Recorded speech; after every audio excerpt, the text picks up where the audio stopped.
Good evening and welcome to the council meeting for Monday, March the 31st, 2025. Please rise for the playing of the national anthem and a moment of reflection.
Please be seated.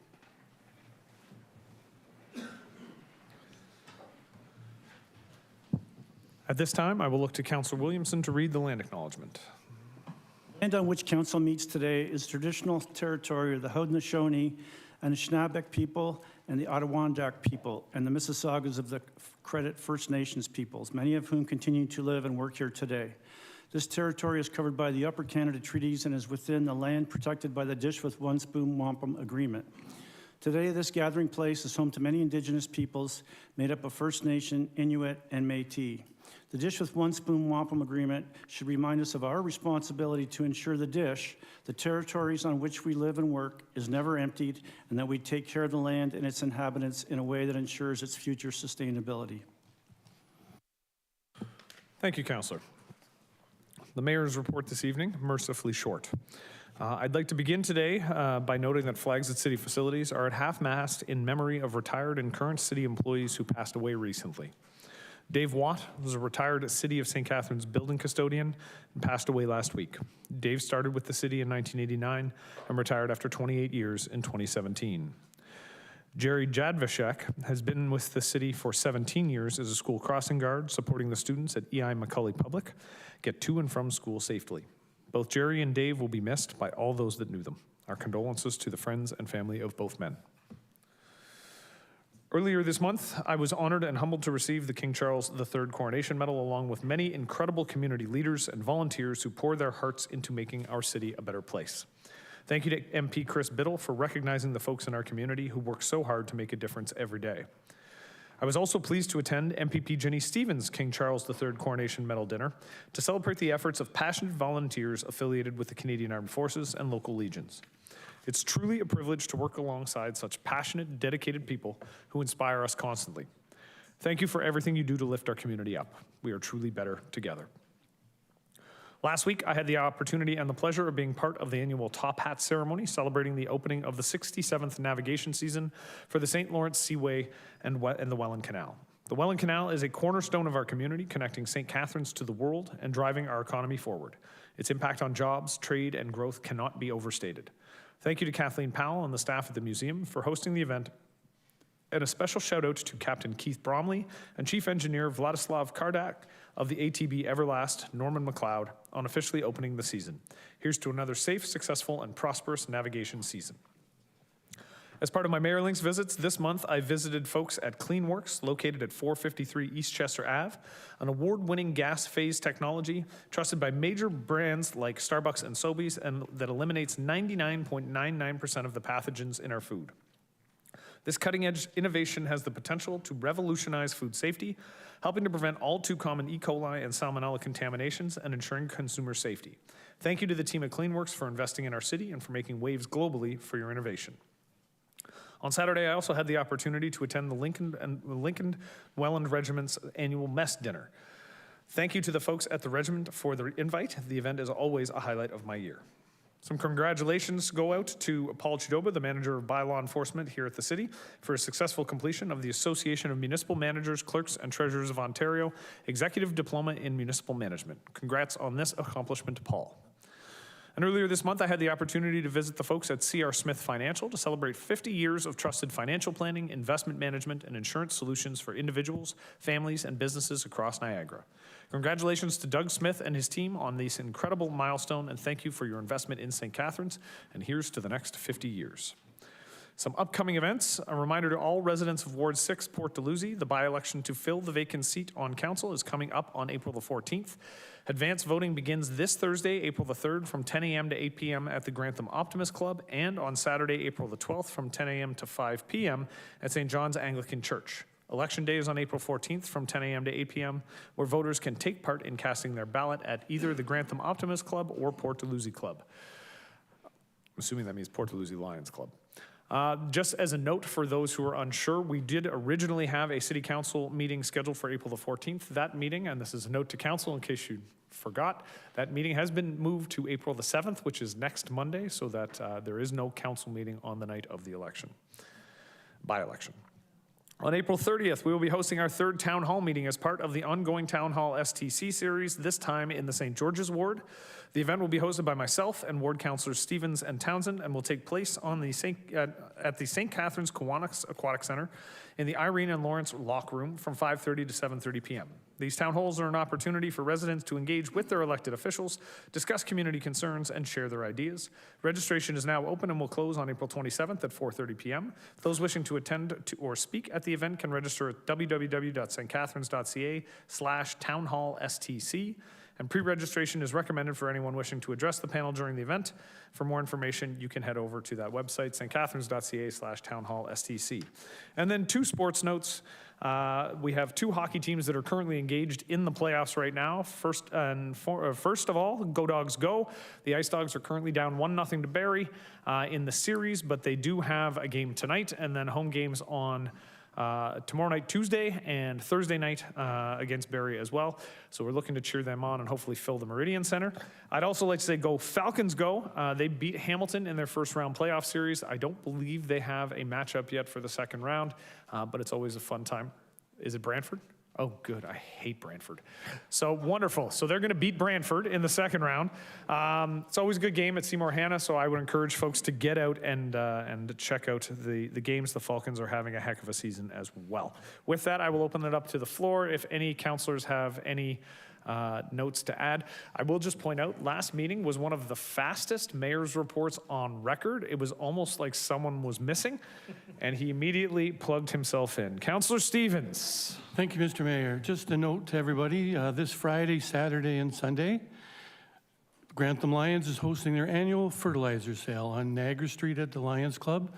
And it's the best deal, the best fertilizer you can get. A lot of it's blended locally here for our local grape growers and farmers as well, and you won't get a deal anywhere else like that. So come out and support the Lions Friday, Saturday, Sunday. Buy your fertilizer. And we have organic stuff too. So. We were missing our Grantham Lions update. Councillor Williamson. Thank you, Mr. Mayor. Just shout out to the Governor Simcoe Symbotics Robotics team who are competing in the provincial championships next weekend. They're currently ranked 4th in, I think it's all of Ontario, and hopefully they'll have a good showing there as well. Just a reminder that it's the Port Dalhousie Lions Club monthly spaghetti dinner on Wednesday night at the Port Dalhousie Lions Club. Excellent. All right, seeing no other councillors wishing to jump in, we will move on to the adoption of the agenda, and I will turn things over to the clerk.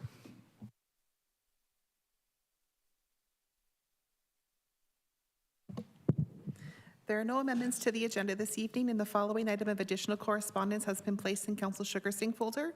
Additional correspondence received from residents regarding item 7.1, mayor-initiated application to amend zoning bylaw 2013-283, subject lands 25 YMCA Drive.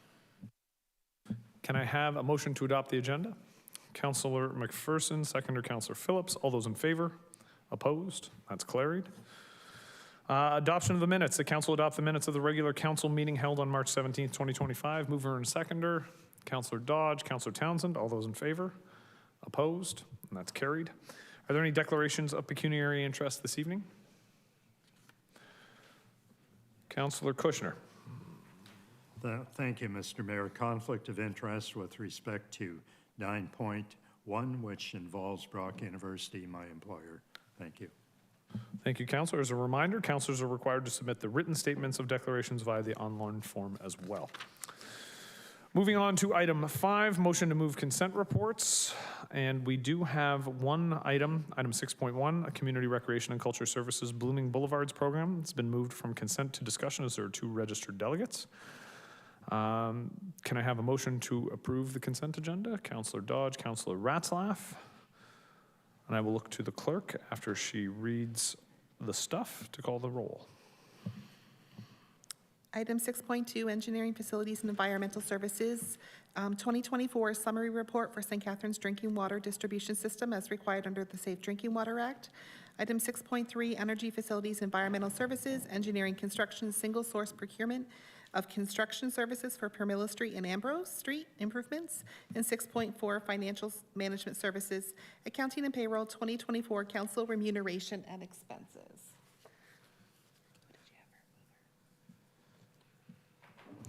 Who was my mover on that one? Was it Councillor Dodge? Yeah, Councillor Dodge. Councillor Dodge. Yes.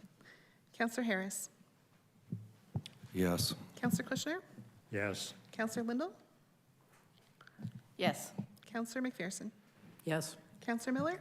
Yes. Councillor Phillips. Yes. Councillor Ratzlaff. Yes. Councillor Stevens. Yes. Councillor Townsend. Yes. Councillor Williamson. Yes. And Mayor Cisco. Yes. That's carried. All right, moving on. The declaration to all presenters. Council chambers in all municipalities in our country represent the seed of local democracy. The many acts that govern us understand the necessity of the collective voice when decisions are being made to grow our spaces, pass our bylaws, and to seek opinions into very complex issues, ensuring safe spaces for all in our public discourse. We recognize the right of the majority to decide, the minority to be heard, the public to have an opportunity to participate, and all participants to be treated with courtesy and respect. It is imperative that elected officials, citizens, and staff have input, and it is paramount that we listen to one another and question one another, but that we understand we do this in a way that never undermines any person's ability or their dignity in our chambers. We respect the right for everyone to have an opinion and remind the audience views of the public do not always reflect those of the Corporation of the City of St. Catharines. With that, we move into our public meetings. And our first public meeting today, Planning and Building Services, Planning Act public meeting, information for mayor-initiated application to amend zoning bylaw 2013-283, subject lands 25 YMCA Drive.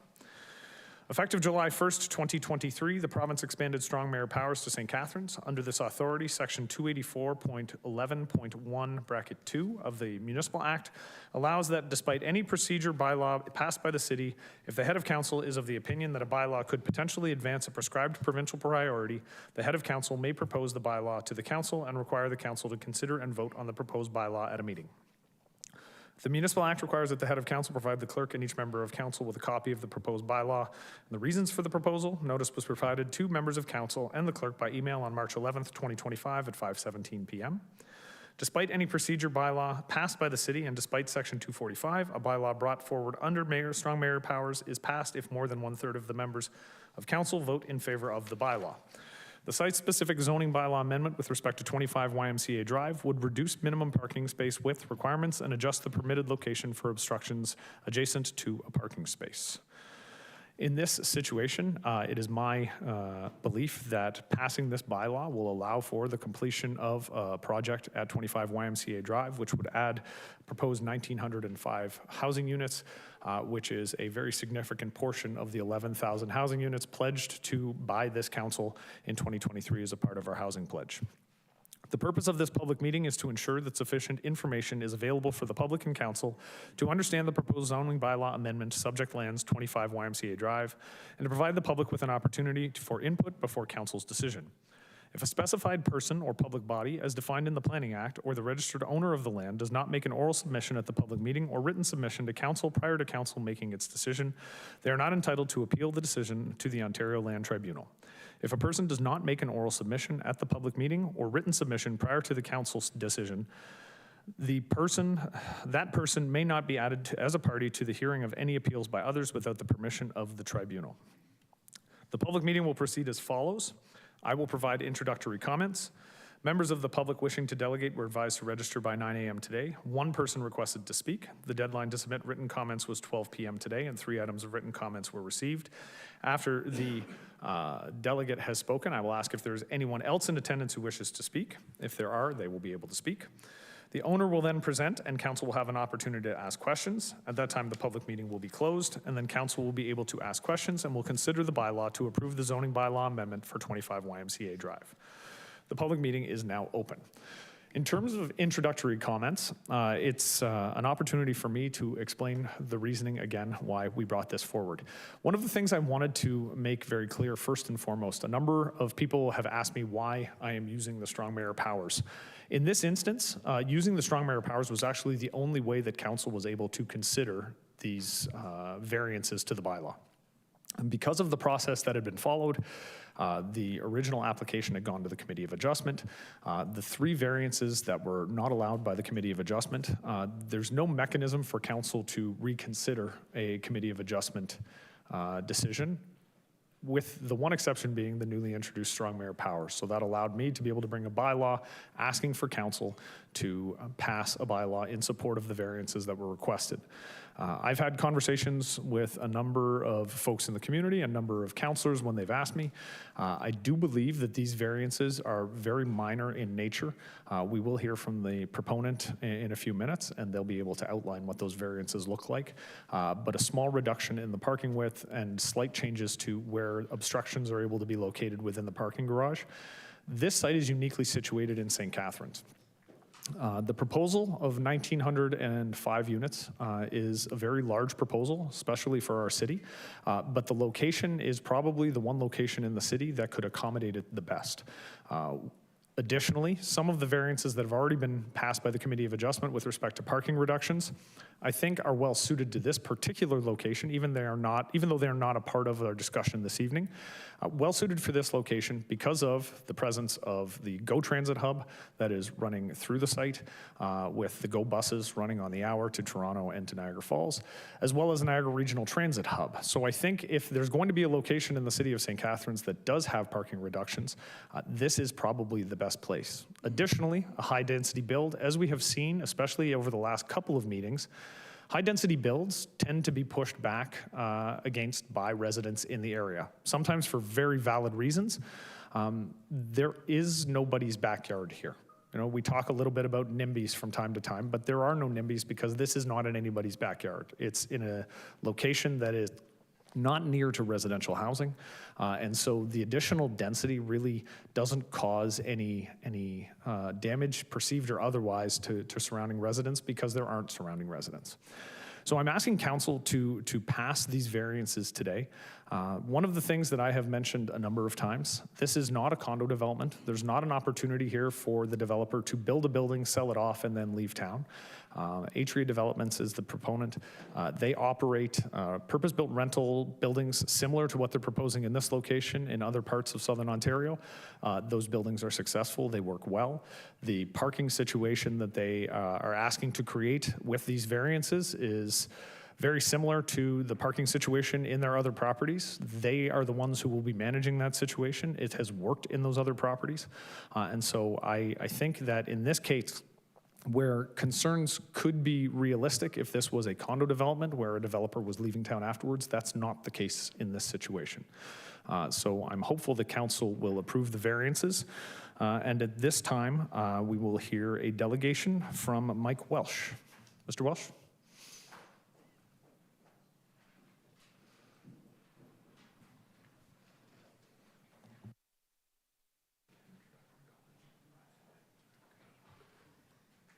Mr. Welsh, the lectern is yours. Right here? Yes, sir. And actually, sir, there's buttons on the side that you can raise it. I can raise that. That's good there, right? Good evening, Mr. Mayor, council members, and staff. My name is Mike Welsh, and I live at Rolls Avenue here in St. Catharines. I served 4 terms on the Committee of Adjustment in Niagara-on-the-Lake, And for 2 of those terms, I had the honor of acting as chair of the Committee of Adjustment down there. I am speaking in opposition to the bylaw amendment. Like many local residents, I am deeply disturbed at the closure and sell-off of the exceptional community recreational facility at 25 YMCA Drive. With a little common sense and foresight, this could have been avoided, and perhaps a means could still be found to undo the mistake. In Ontario, the Committees of Adjustment are quasi-judicial bodies that make decisions on applications for minor variances to zoning bylaws and land severances under the Planning Act. The primary function of a Committee of Adjustment is to review and make decisions on applications for minor variances and consents under the Planning Act. They must ensure that decisions are made to conform with the provincial, regional, and municipal planning policies. They operate under the authority of the Ontario Planning Act, not local councils. There are 4 tests that they must follow and provide written reasons explaining why they decided what they did. Through my extensive experience as a member and chairperson of the Neighborly Committee, never once did a council or a member of council interfere with our decisions, and I think that's very important. Let's be clear, in this instance, the committee followed the recommendations of your professional planning staff. So what is being attempted to be undone tonight through the use of strong mayor powers is an unprecedented and arbitrary action contrary to the Committee of Adjustment decision, which was made with the advice and support of your land use planners. If the developer does not like the decision, they have the right to appeal to the Ontario Land Tribunal, and that's the proper place this should go. This is a due process and one that must be adhered to if there is to be fairness and openness in how municipal governments operates in our city. The fact that your official plan does not require public consultation on dramatic changes of land use such as this is a major oversight. In closing with my statement, I would like to quote a statement attributed to Mayor Cisco in the Insaga News on June 6, 2023, and I'm quoting, "While I appreciate the province making the changes for strong mayor powers, my time as mayor has been spent working with my colleagues to build a strong council. I do not envision ever using strong mayor powers." Thank you very much. Thank you, Mr. Welsh. Are there any questions or comments for the presenter? All right, seeing none. Thank you very much, sir. Does anyone else in attendance wish to speak other than the proponent? Yes, sir. Come on forward.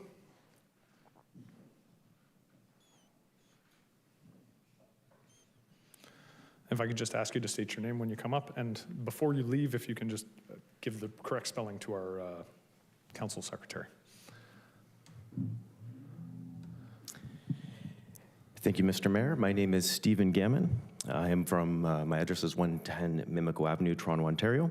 I'm a senior manager of urban and community planning at WSP Canada Inc., here on behalf of Costco Wholesale Canada Limited. Costco owns and operates a successful business center at 3 North Service Road, directly adjacent to 25 YMCA Drive. Consistent with the letter submitted by McCarthy Tetro on March 24th, 2025 on Costco's behalf, I've been asked to reiterate the following key points for Council's benefit.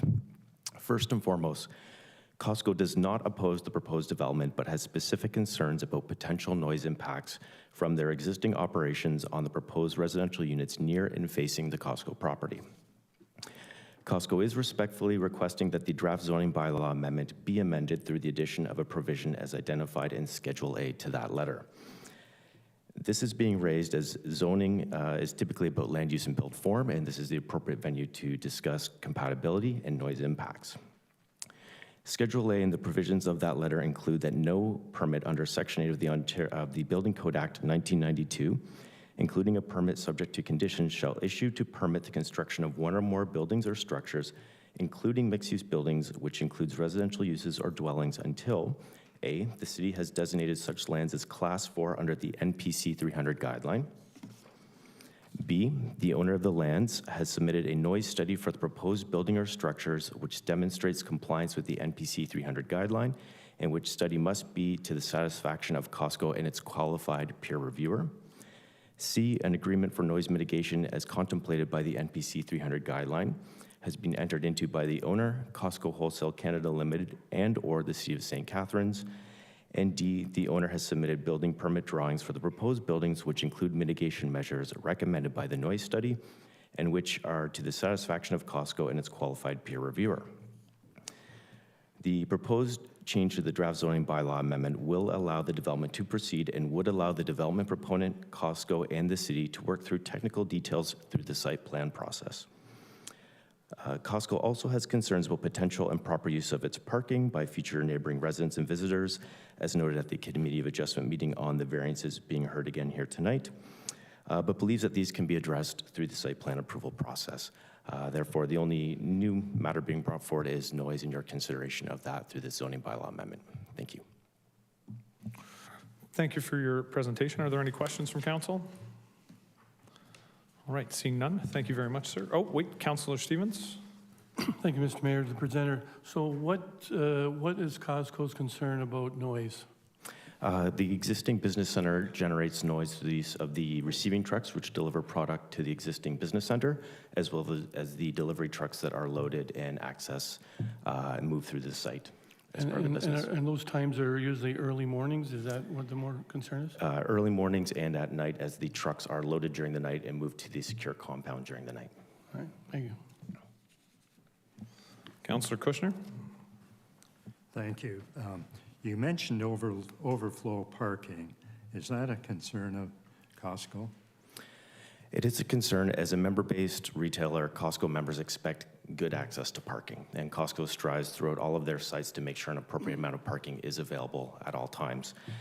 There is concern that was raised at the Committee of Adjustment that the lack of at-grade parking, all the parking being in structures, the amount of parking, and some of the proposed reductions in stall size may reduce the convenience of parking for residents and visitors, and that they may elect to then park on Costco's site, inhibiting Costco's parking supply and impacting its members. Okay, have you had any experience with overflow parking in other parts of the province? Yes. And why was that? Is it because of intensification of your neighbor? It's because of a number of reasons. Intensification can be one. In some cases, it's just an insufficient parking supply in an adjacent parcel, and people look for what's the next best location to park. Thank you. Thank you, Councillor. Councillor Williamson? Thank you, Mr. Mayor. Through you to Mr. Gammon. I'm not sure how familiar you are with the history of this, but there was some issues with traffic when it was a full-fledged Costco and the YMCA was in operation, and they actually had to bring in Niagara Regional Police to direct traffic on busy long weekends. Is there also a concern beyond the noise and the overflow parking that with adding 1,900 units in this very dense cluster might cause issues with congestion and traffic in that area of Lake Street and the Queen Elizabeth Highway? Generally speaking, Costco is always interested in redevelopment and particularly intensification around their existing facilities for the reasons you state. Increase in traffic, change in traffic patterns can impact their members' ability to access their warehouse, get into and off-site safely and easily, as well as in this case as a business center because of the delivery trucks. There's an added element of Costco wants to be sure that they can get their vehicles in and out safely with no impact on neighbors or the general public in accessing the roadways. Thank you. Councillor Dodge? Thank you, Mr. Mayor. Through you to the presenter. I just would like some clarification. So when you're asking about the noise issue, it's not so much what the new development would bring, it's whether it'll inhibit your productions that you carry on your site, that it would interfere with the people that would be living in the new facility? Is that is correct. Okay, thank you. Councillor Ratzlaff? Yeah, thank you. Through you, Mayor, to the presenter. I think this was maybe a year ago, but there was, Costco came out with, they were starting to talk about helping with the housing crisis by building residential units above their stores. You remember those articles and that PR campaign that they engaged in? I'm aware of one approved development of Costco's in the U.S. that has residential units above. Yeah, I thought that was really, really a smart idea. I'm just curious, in those types of situations, was Costco worried about noise that the Costco would create and cause problems with the residents above? Absolutely. And it's worked, though, in the States in one instance. My understanding is it's approved, not yet constructed or occupied. The other question is, has every single, like, the parking lot at Costco, has it ever been at 100% capacity? I can't answer that offhand. Right. I probably not. There's probably always been open parking spots in the Costco parking lot. And I guess, I just would rather see that space being used for housing than car storage. But I get the concern. Thank you. Thank you, Councillor. Seeing no other questions, thank you, sir, for your presentation. Thank you. And again, if I could just ask you to check in with our council coordinator on the way out. Does anyone else in attendance wish to speak? One final time, is there anybody else in attendance who wishes to speak? Seeing none, at this time, I will now call upon Hans Jane, the owner, for a presentation.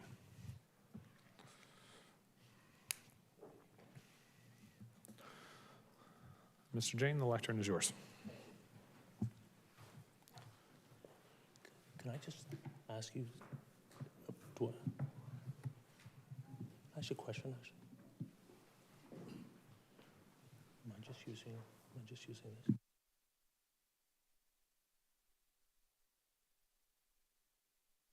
Great.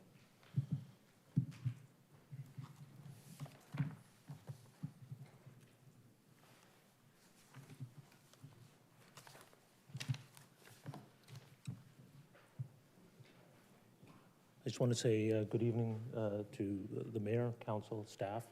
Thank you for having me. I'm Hans Jane, president of Atria Development Corp. And so I'll just go through the presentation.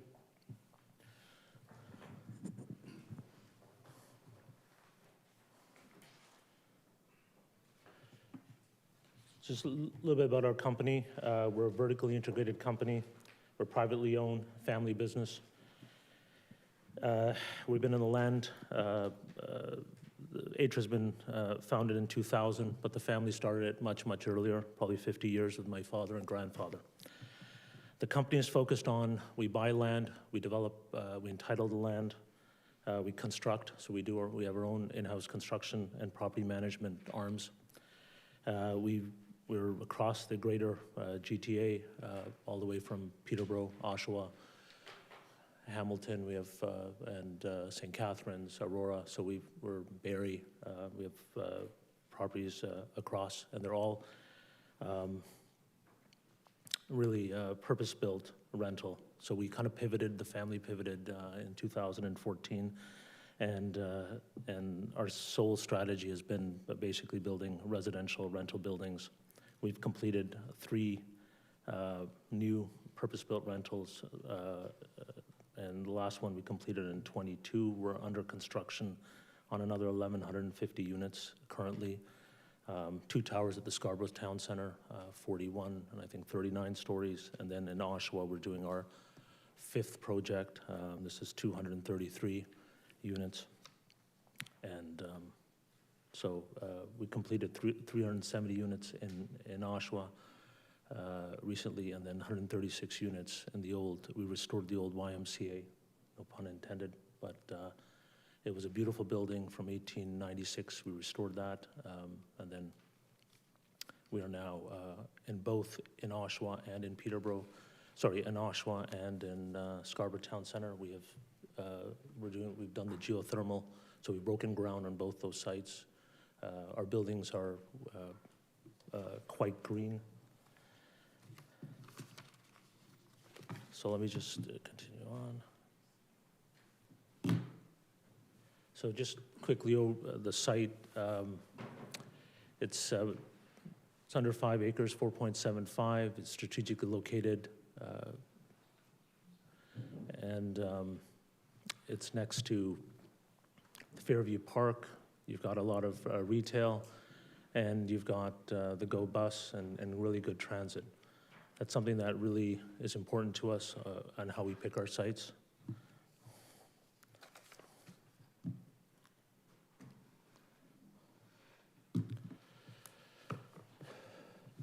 So the proposed development is a 4-phase project.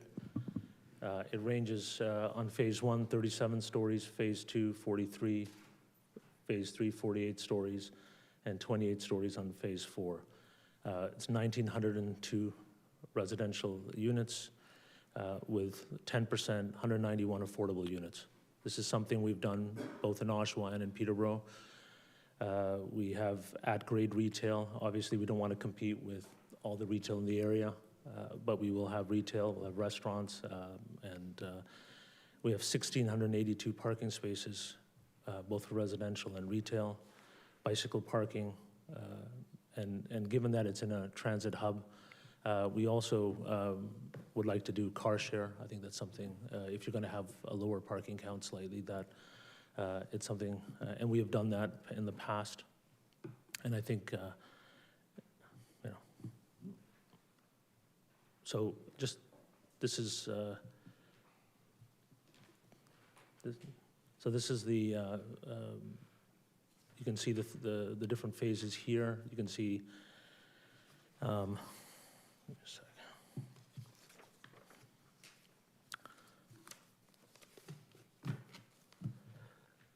So if you look at the development here, it kind of sums up what we're talking about, why we, you know, the way we've designed it is, you know, there's walkability, connectivity, there's proximity to the park, sidewalk and pathways, traffic calming measures such as crosswalks, curb extensions, reduced speed zones, and transit integration.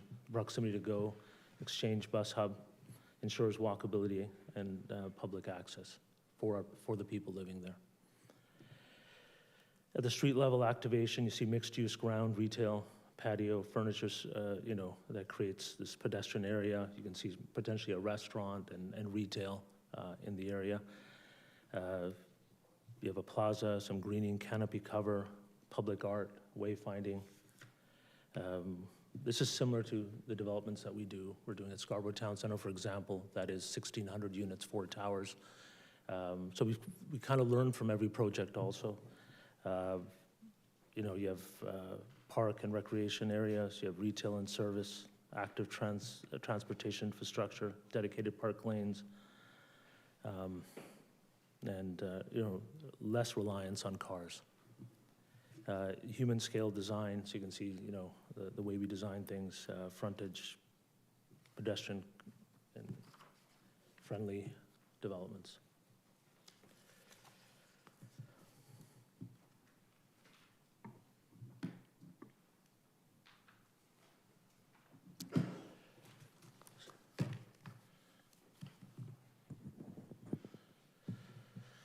So we're also committed to delivering affordable and attainable rental housing. And this is something that, you know, we're quite proud of, both, for example, out in Oshawa, we did 370 units, of which 10% were affordable. In Peterborough, we did 136 units, of which 14 were affordable. So, you know, the commitment is there, but also, you know, there's a cost to this. I mean, it's expensive to build affordable housing. They don't carry if you build new. But in the overall, and I think that's where, you know, the relationship with the city, and how we build, it is important. You can see some of the rents that that are, you know, market rent, affordable rent, and sort of the savings. But there's a cost to the value of the project, and this is something like almost $34 million on this project, and almost $180,000 per door of an affordable unit, and that's because the rent is lower.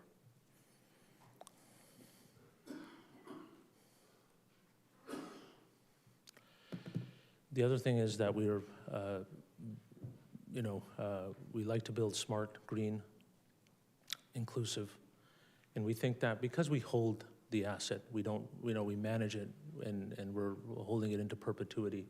I think the quality of what we build is important.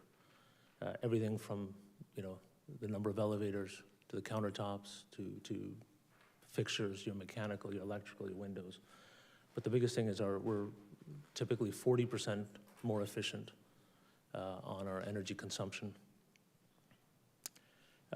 We use durable materials, and these, you know, the energy efficiency is passed on to the homeowner, to the renter, to the environment, and we think it makes good sense long term.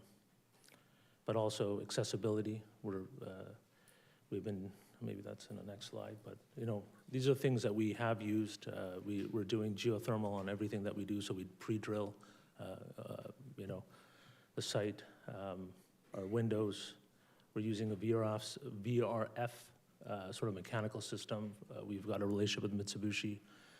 We do EV chargers, bike racks. We were one of the first guys who did the EV, like almost, I want to say 8 years ago, we had put in EV chargers. We use smart home technology, solar panels where it's usable, where it's feasible, but green roofs.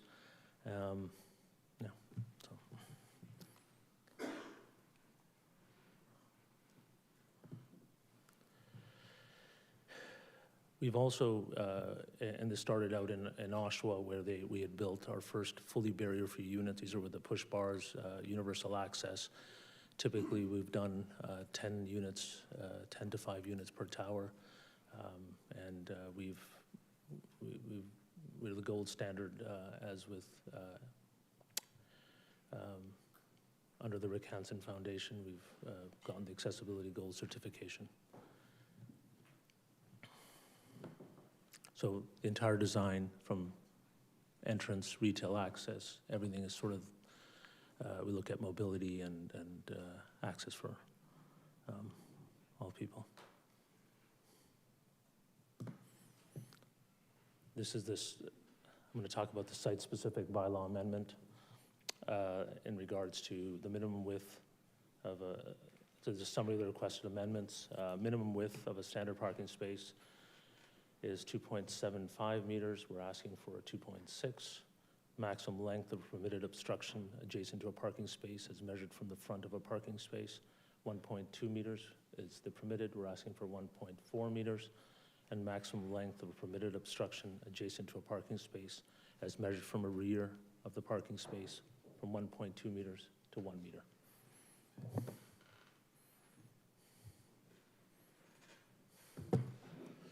So I'm going to end off with sort of the economic impact and what we feel. There's a direct benefit, job creation, investment from construction capital spending, indirect benefits from boosting provincial economy through business supply chains, increased local spending from construction-related wages, and operational benefits, sustained growth from new residents in project operation. We contribute the growing housing need, build confidence in the marketplace. Where we've built, once we built, people see the quality that we build, and then, more people will follow. You support the local retail and businesses. You have people going down that live in the building, that need to eat, that need to buy, shop. And I think it supports the retail and the base. This is from Barry Lyons' economic impact opinion report that we had him publish, that had their firm do. Construction of the first tower of the development will contribute to $439 million to the local and Ontario economy and create 800 full-time FTE jobs, whatever that is. Post-occupancy, ongoing operations are expected to generate $31 million annually. People go out, eat, spend money in the local economy. Full development and build-out may contribute over $1.2 billion to the economy and create more than 1,500 FTE jobs. I want to thank you. Right. Thank you, Mr. Jane, for the presentation. Councillors with questions. Councillor Townsend. Thank you, Chair. Thanks, Hans, for your presentation today. My question is, why only 10% affordable housing? As great as 190 affordable units would be, we're seeing, even around the GTA where developers who are building are putting in 20%. Why the number? Why 10%? Well, you'll find developers building more, and we're willing to look at more, but usually it's a contribution from both provincial, federal. It could be municipal grants. That's something we can look at. But I think it's challenging to build new, even in this environment. So I will tell you that if you look, we spend our money, we put our money in making it green, building good quality, sustainable stuff, so it's expensive. And so, you know, the returns are really long-term. We're not selling the property, so, I mean, it's tough, I think, you know.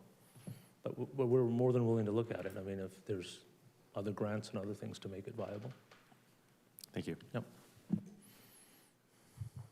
Thank you, Councillor. Councillor Phillips. Thank you, Mr. Mayor. When do you plan on starting? So, you know, we are looking at Q1 of next year. So, I mean, we are very aggressively moving on this on the first phase. So this would be the first phase. This would be, sorry, give me one sec here. Let's take a, so we're looking at about the first phase of the project. We would expect to start work in Q1 next year, so about a year from now. So that means. Okay, so, and as it develops out, when do you surmise that it's going to be totally finished? What Well, year? it'll take close to 3 years to complete, and then we have to. 3 years? Yes, construction. And as far as affordable units are concerned, are they going to be spread throughout the four, excuse me, the four buildings, or are they located in one particular unit? I think they're spread out equally, and that's how they would be done. Okay. And as far as construction is concerned, when you build, do you use as many local contractors and businesses as possible, or do you have your own contractors you bring in from out of town? No, typically we'll use, like, for example, we were in Peterborough. We used a Toronto forming company. We used a local electrical, mechanical, drywall company. So we're open to that. It just the forming specialty wasn't there, so we had to bring it in. But other than that, we'll use local. It doesn't make sense. It's too far, and it's very costly. But there's enough great trades in the area. Like, you may have to take some trades from Hamilton. You may trade, you know, like, but you'd have it in the Niagara region, I'm sure. Okay, and lastly, as far as the parking spaces are concerned, have you used parking spaces of that? Is that your norm as far as the parking space width? I think that's the norm. And have you had any problems as far as residents getting in and out of the parking spaces? I would say to you that the norm is what we're proposing is in most municipalities. And we have used it in Oshawa, which is, I think, a similar big car culture, and we've had the reduced parking rate, and we've had the regular size, and it has worked. As long as it's not a Ford 150, F-150 or something like that. Right. So anyways, that's not your problem. Okay, thank you very much. Thank you. Thank you, Councillor. Councillor McPherson. Thank you, Mr. Mayor. Thank you, Mr. Jen, for your presentation. Appreciate it. Thank you. Just about the parking spaces and the sizes. If we don't approve the bylaw amendment, how many spots would be lost? So this is, you know, I'm going to circle back a little bit. Yep. The issue is building parking is very, very expensive. And so, you know, and we spoke about it, and you wanted to understand the issue is that building a parking spot could be close to $100,000 per stall. I mean, it could be less, 80, depending on where it is. You go below grade, it gets more and more expensive. And so the issue is that, look, you know, to make a parking spot viable, you'd have to probably charge $400 rent per month. And if you look at it, if it costs $100,000, let's say you're at $5,000, that's a 5% return on your money, 4.8 minus the maintenance of it. So there's no money in building parking. Parking is very expensive. And so you want to build smartly, you want to build, and you'd probably get another 15% more parking if you narrowed down the you know, made it a normal width and length and size, which we're proposing, which is most municipalities. So I'm saying that there's an economic deterrent, a major economic. So, you know, our experience, like, I can talk about Oshawa because it's kind of similar. It's not, you know, that's the big issue. I mean, we can charge at a maximum at $150 a spot below grade, and that many people get upset with us. And I'm talking about when I'm saying upset, they get upset. They feel that it should be, but we're losing money at $150. And so I'm just saying, building unnecessary parking or building larger parking, it's very expensive, and it's not viable. But if it was required, I would say, but in generally, we've been very successful. We've had no complaints. And so that's, I would just say that. Okay. Just to the presenter from Costco, do you have concerns about the noise from, like, have you built in situations, like I think your Scarborough is kind of surrounded by, has that been an issue for you? So I will speak on that because it's a very relevant question. So we have Atlantic Packaging out in Scarborough. So we have Scarborough Town Center, we have the mall, we're south of the 401, and beside us was the Bix Pickle Factory. There they had a smell issue because they'd ferment the pickles. But when they left, Atlantic Packaging, now Atlantic Packaging runs many plants across Ontario. They recycle cardboard. And so they have the same, they have a lot of trucks come in and they're shunting, right? When they back in, there's a noise in it. And during the day, it's hard to hear, but apparently at night, you get this, click in the morning or whatever. During the day, it's very hard to actually hear it, but it's there. But the way, the MOE and the way it came down is if there's an issue, they're dealing it on their side. They have to make sure with Atlantic Packaging that they take care of the noise on their side. It makes no sense for us to spend tens of millions of dollars, or that was the original solution of us taking care of the noise. If you take care of it at the source, it's much more effective and much more efficient. But it's your noise. If I believe, and I think that's the law, if you pollute, you've got to take care of it. It shouldn't be an externality that's created and we have to take care of it. It shouldn't be a problem for the residents. And I think the noise issue, abatement issue, is quite cost effective if it's done at the source. Okay, thank you. And just to the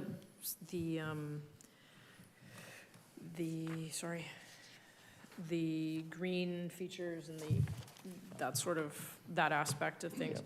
What's the impact that it has on the cost for the tenant? So typically, I'll just tell you how it works. We try to be 40% or lower than the Ontario Building Code. Okay. So this is everything we think about is, from the mechanical to the windows to the exterior envelope, is about energy, from the lights to the motion detectors and everything is about how do we reduce that cost. And there's a benefit now. So I'll tell you what we get a lot of times, and this is Oshawa or Peterborough, people move in from older apartments that are 40, 50 years old. They come in, they're like shocked that their energy bill is maybe a third or a quarter because everything's efficient. The other thing typically we have in all our buildings is, we have, the mechanical. So you're not using baseboard electrical heating. You have like heat pumps, similar where you have individually controlled heating and cooling. So everything is quite efficient and comfortable. I think the idea is that there's also this added value of the units are comfortable, right? You're not feeling drafts, you're not feeling cold. And you can, one apartment could have heating on. It's facing, it's away, it's in the shade, and you can be, like March, April, May, when you have some warm weather, you can have air conditioning in another unit. So our systems are where you can have at any given time. Yeah. Okay. And then last question, what do you plan ahead for potential, because I know you mentioned charging stations, for car charging stations. Yeah. Do you plan ahead and say, hey, in the future, we could have many, many more cars that want to have charging stations? Do you plan ahead for that, or is it just kind of like you put in the charging stations and that's it? No, so typically it's much more feasible to do it, like to run the conduit, for example, in the concrete early. So what we'll do is we'll run both at our first project in 2000 and in Oshawa, large project, and we finished in 2017, and we did charging stations then. And so we run probably 50% of the conduit and electrical. So if we have to expand, we can expand cost effectively. And same with the electrical, how we, it's planned that we can, typically what happens is if a unit, has a car charge, the electrical bill is tied to their unit. And Okay. that's typically how it's done now. Okay, fine, and sorry, I do have one more Yeah, question. we're very, that's, yeah. Okay. Yeah. The last question, it's about the accessibility and the Rick Hansen standard. Can you just talk about how that, like, when you approach, because, I mean, we have an aging population in St. Catharines as well. We're, trying to ensure that people can age in place. Is that part of what the accessibility features that you put in do? Yeah.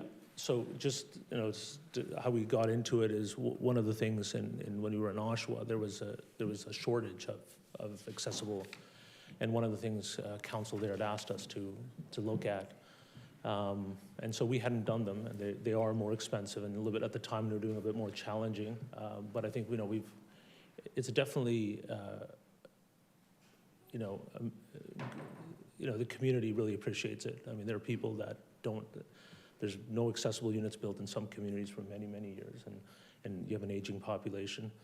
I would say sometimes the challenge is that, you have, different types of disability or access or use, and sometimes, but I think they've been a great success. And I think the design of your building, from the lobby and everything else, you have to think about it. You have to think about everything. And so, we've done now, all our buildings are thought that way, our architect and the planning and our staff. So we have some experience on it. So this would be,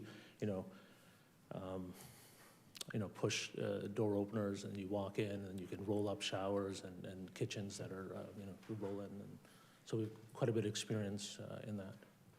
Yeah. Okay. So that's something that we do and we will be doing. Okay. Fantastic. Thank you. In every tower, yeah. Thank you. Thank you, Councillor. Councillor Kushner. Thank you, Mr. Mayor. I find the development to be very attractive, but I've got some concerns. Who are you going to market this to? It's very large. Is there a market in St. Catharines for the development of this size? Look, I mean, I would say this, we have a mixed use. We have obviously an older demographic, and then we have young professionals, we have students, it's really a mix of the broader society. We're not geared toward, although, like, for example, in Oshawa, we are doing something more appropriate for active seniors, but here this would be for a demographic that's open to everyone. Yes, I understand the demographic, but my question is, are you hoping to sell this in the Toronto market or in Niagara region? No, this is for the Niagara region. I mean, look, we're going to have people from outside, because good quality housing will attract people into the area. We think, given there's a nice park, there's nice retail, there's close to public transit, I think this would appeal to many people. Right. Yeah. And when you came to St. Catharines, did you look at other sites?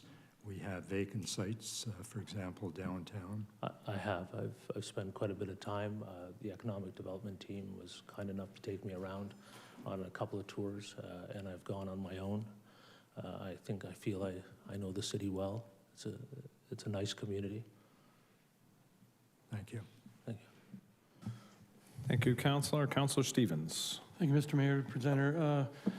I'm a little bit old school, and I learned metric system halfway through my high school days. So what is 2.2 meters in inches?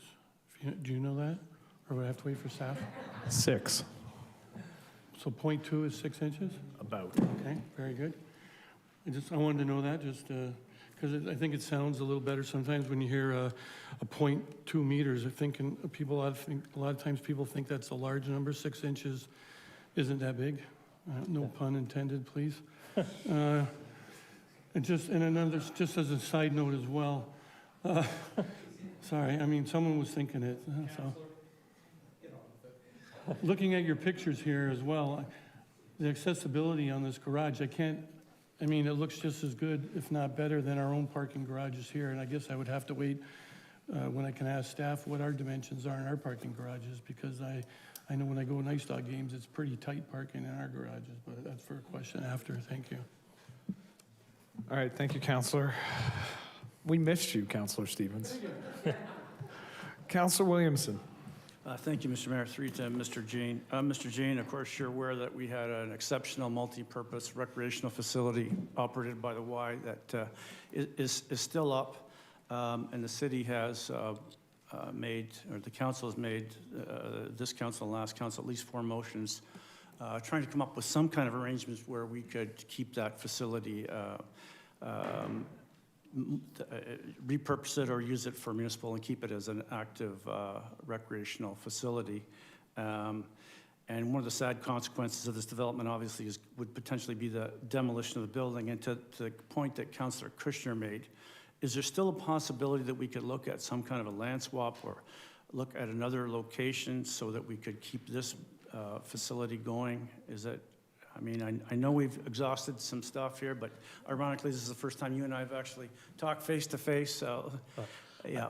I will say this to you. Look, we had been open to that conversation, and I would say to you, both staff and came back, and they I think the consensus was they couldn't, the city can't afford the ongoing operations, the maintenance of the site. And I think we've spent a lot of time, both us and I think staff, in that regard. Look, obviously, we've tried. We tried with the Y, and we tried with the city, and we tried elsewhere. I just want to tell you that, when we did come in, we thought that there was a potential opportunity to work and build and stuff, but we're not operators. It's a very large site. It's a beautiful site, but it's a large site, and it's not something that we specialize in. And without the support of really the city or the YMCA, it's not something that we can manage. Right. Well, that's why I'm asking about an alternate site. I would say if you have one, show it, but okay. I'm only saying, look, we've spent a lot of time, and I'd say to you that the staff has taken us, and we've had a number of meetings in that regard. So I would say to you, look, we've spent a lot of time and money now to kind of get to change direction, and I'm quite sympathetic, but I could only tell you that to keep a building that's not operational, it's expensive. There's break-ins, there's a lot of stuff going on there. So, yeah, well, that's all. Thank you for. Could you not also argue that we can't not afford to? We have an obligation as a city to operate recreation facilities. The mayor's going to get mad at me for not asking you questions. Oh no, Councillor, I'm okay with, okay. but that do need to be related to the variance. Yeah, and to also Councillor Kushner's other point, we do have a large number of already approved development sites, some high-density ones that are kind of sitting fallow. You did consider that when you looked at this proposal? Yeah. I mean, like we for example, we're out in Oshawa, for example. There's lots of sites, but we're building. We understand sort of the apartment space, and we like the location. I mean, I think having retail all around and having access to transit is that's what makes great retail, right? You can walk, you can go to places, have a bite, shop. I mean, so we really like the site for residential. Thank you. Thank you, Councillor. Councillor Dodge. Thank you, Mr. Mayor. Through you to the presenter. I just have when you said 3 years for the build out, is that for one building or is that for like the whole site? No, we would do one phase at a time. So that would be like 3 years and then the first building would be built? Yeah, and sometimes we can kind of start as one's finishing depending on the market. Then we would start, the second one and whatever. But look, obviously the first phase, it's important that it's a success. People move in, people are happy, so, and then we sort of build out. And that's how we've done both in Oshawa, we do it in Scarborough Town Centre. It's the same sort of thing. Like you want to build and make sure that it's a success.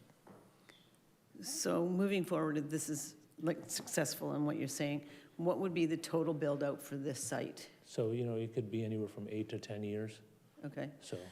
okay. And I love some of the things like the geothermal and that type of thing. And over the course of the 10 years, things could change. Would you be changing the type of things that you're putting into your buildings while you're doing that then? Well, if technology, obviously there's a huge amount of change in technology. Even since we've been building, like we're using this VRF from Mitsubishi, for example, it's more efficient, it's better.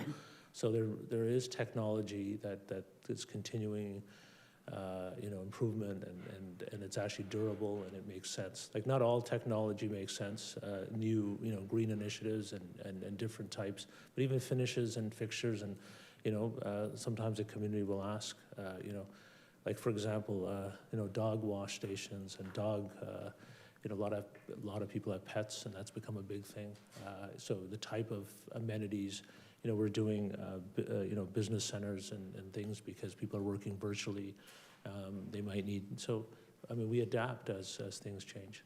Okay, so on that same topic, are you having any like types of recreational within the site for the residents that would be living there? Absolutely. So we have amenities. We'll have you know, gyms and workout areas and theaters. So I mean, these are all in flux. Like we don't really know exactly the programming, but that's something you know, like in most of our projects, we'll have, you know, a large you know, party room, outdoor area, you know, private kitchen and business centers and, you know, grand lobbies. And So will there be pools in any of the buildings?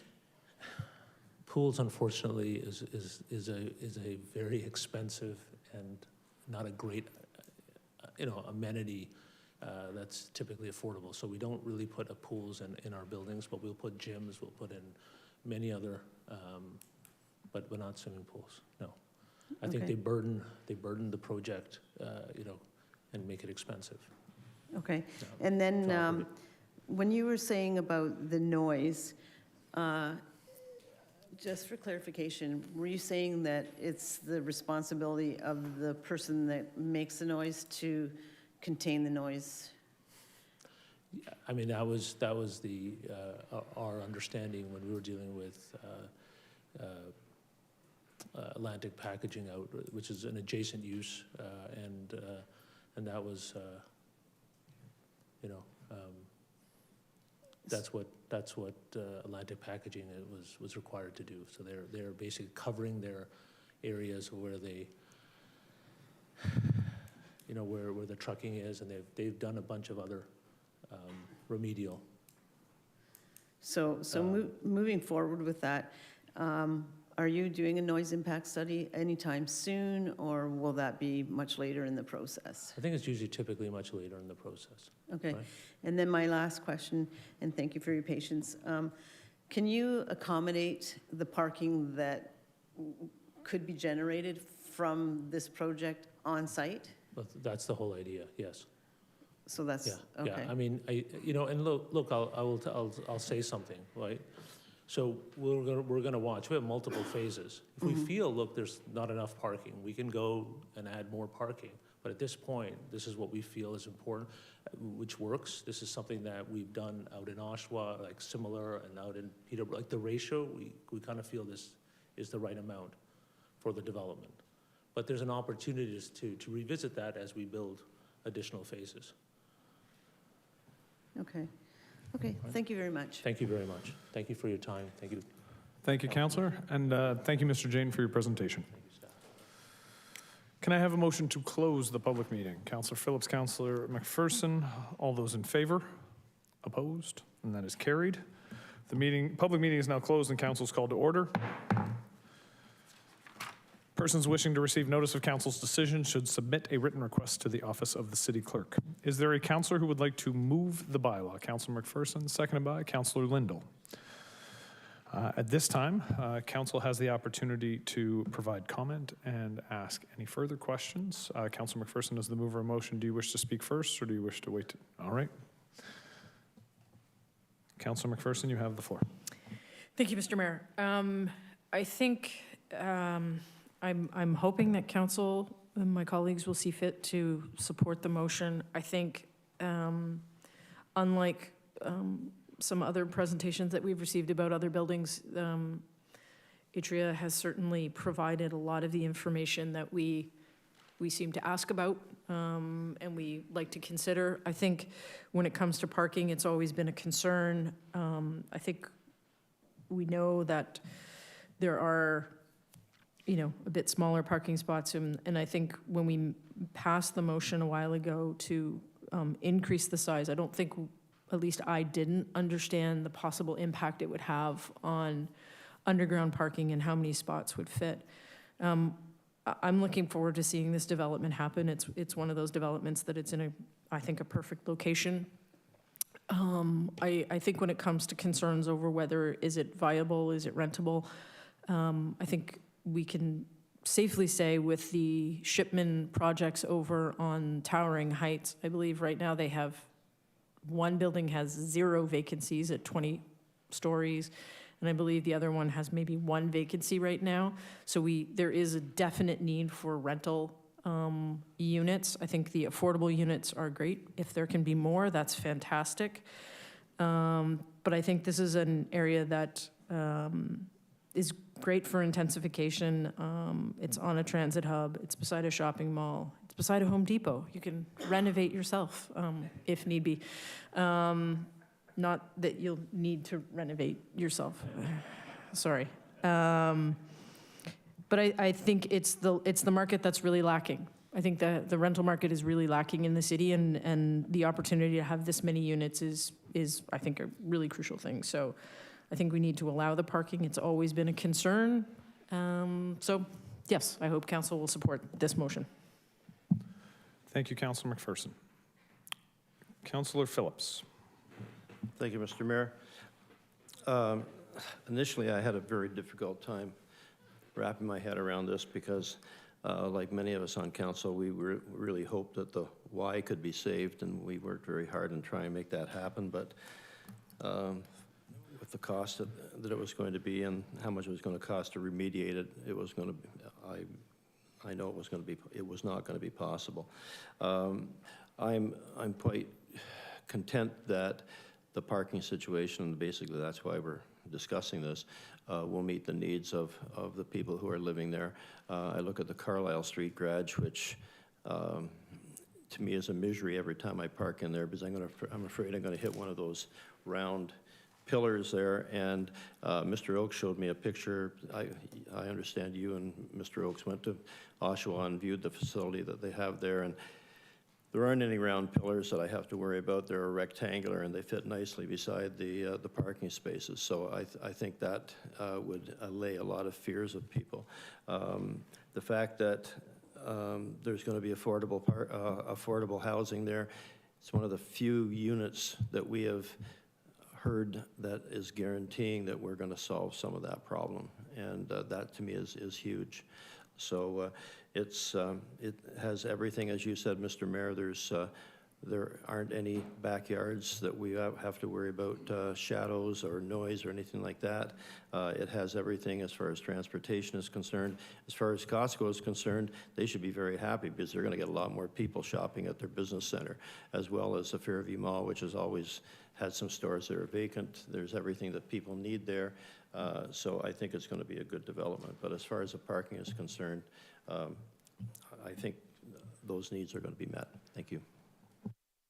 Thank you, Councillor Phillips. Councillor Kushner. Thank you, Mr. Mayor. My question is to staff. Why did you not recommend what's being suggested tonight?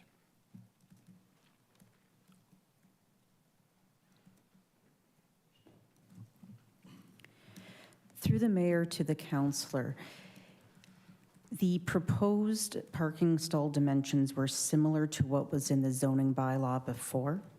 We had heard some complaints from individuals who had moved into built developments with those standards, so we took a citywide housekeeping amendment to council to approve the new standard.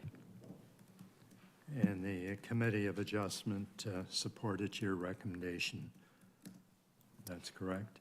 Through the mayor to the councillor, that's correct. Yeah, now tonight we heard that the cost of putting in a parking spot is $100,000.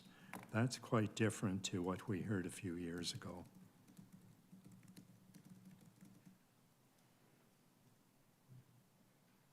Any comment? Through the mayor to the councillor. Yes, we're aware that the cost of building materials, land, and carrying costs have all been rising. The last estimate that council probably heard was around $75,000 to $80,000 a spot, maybe 2 years ago. Okay, and my last question was, if we did not have the oversight in our official plan whereby we had no limits on the number of units, the height, would this have been recommended by staff? It's a hypothetical question. I think it might be somewhat unfair. But having said that, Mr. Mayor, whatever the outcome is, I'll be asking for a staff report to look at our no limit, no height limit with respect to areas like this where you have commercial areas redeveloped. So I'll ask for that report later. Thank you. Thank you, Councillor Kushner. Councillor Williamson. Thank you, Mr. Mayor. My first comments are regard to the use of the strong mayor power. The role of mayor in Ontario's form of municipal government was described, at least until recently, as the weak mayor system. This was because, like fellow members of council, the head of council has a single vote. In reality, medium-sized cities like ours, the mayor, as the only full-time elected representative working with senior staff on a daily basis, had and continues to have significant control at City Hall, strong mayor powers or not. Arguably, this generally worked well. However, imposing strong mayor powers changes the game by upsetting the balance of how things operate and relations among council members. It also takes us from the accepted democratic norm of a simple majority vote or 50% plus one down to 1/3. Decreeing strong mayor powers is also problematic because it concentrates even more authority with the head of council. In doing so, it diminishes the role of councillors by reducing our ability to participate in governing the city, and I say that in a general way.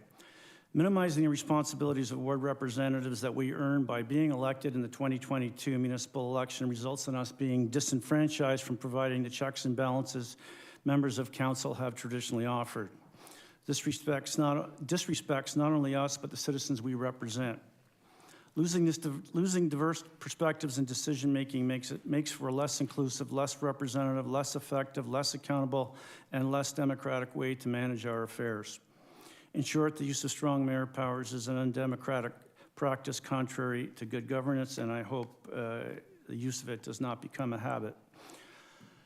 Regarding the specific issues of compromising the size of the parking spaces and proximity to columns and parking garages for this very ambitious proposal, which is 4 times the size of the one we turned down unanimously at our last meeting, I land on the side of public safety. I'm not willing to increase the risk for collisions and inconvenience it will certainly bring. These standards are in place to proactively deal with foreseeable issues of safety and spillover onto properties of neighboring landowners. By not following regulations, simple cause and effect logic dictates conflicts will ensue. Good land use planning should be about mitigating conflicts, not paving the way for them. And this is why our staff did not endorse the ones attempting to be overturned here tonight. And Director Kite just mentioned in response to Councillor Kushner, issues we had, one in particular in Port Dalhousie, the Beaches condo, where I've been told that some people actually left the building because of problems they had in terms of parking. One of the unfortunate aspects of tonight is that a lot of good, caring, knowledgeable people who were working hard to keep the hope alive that we could keep this fantastic multi-purpose recreational facility, which had aquatic center, oversized gymnasium, courts, walking track, etc., is something that seems to be, as people say, the ship has sailed. I'm never going to give up on this until the wrecking ball hits the building, which I hope doesn't happen, and I hope there is some possibility that there can still be some dialogue with Mr. Jane and Atria in hopes of finding an alternate site that would prevent this really a public wrong from taking place. The fact that we didn't get it back in the day is something that I was unhappy with, and then when we didn't get the opportunity to buy it when it was put up for sale by the YMCA is another story. So they're my concerns. There's a couple other things I'd like to add. We had this assessment report, which was very costly. Mr. Tom Rankin, he had a different assessment. He talked about between $2 and $2.5 million to rehabilitate the building, so that's dramatically different than the numbers that we saw. And yes, maybe there are not NIMBYs, but there are people who are still very interested in seeing this aquatic center, which we know we desperately need according to our recreation master plan. So I am not speaking in favor of the motion on the floor, obviously. Thank you, Councillor. Councillor Ratzlaff. Thank you, Mayor. Through you, just a few comments. First, I understand some of the comments around the size of parking stalls, but I do want to remind my colleagues that not everyone drives their living room around town. And so I do think that those who will be living in these units will be able to figure out how to navigate that parking space. And I think developing underutilized areas in our city like this is essential, will be essential moving forward into the future. Mixed developments like these, built around transit, active transportation, having active transportation in mind is what we're going to have to do if we want to provide homes for our kids, right? This is going to be housing that's close to jobs. It's going to be housing that's close to a transit hub that gets people to their job. And so it's going to allow, it's going to give residents the freedom not to spend the majority of their time sitting in traffic. They're going to be able to use their bike to get to work. They're going to be able to walk to get to work. And they're going to be able to drive when they need to. I know, growing up in St. Catharines, the Fairview Mall hasn't always been the most lively place. It's come leaps and bounds since I was young. But bringing residents into that part of town is going to vastly improve that park. It's going to vastly improve the Fairview Mall and all the services that residents rely on. Building developments like these will allow us to pay for another pool without bankrupting our city's coffers. We need this for the environment. We need this for future residents, like my kids. We need this for future workers.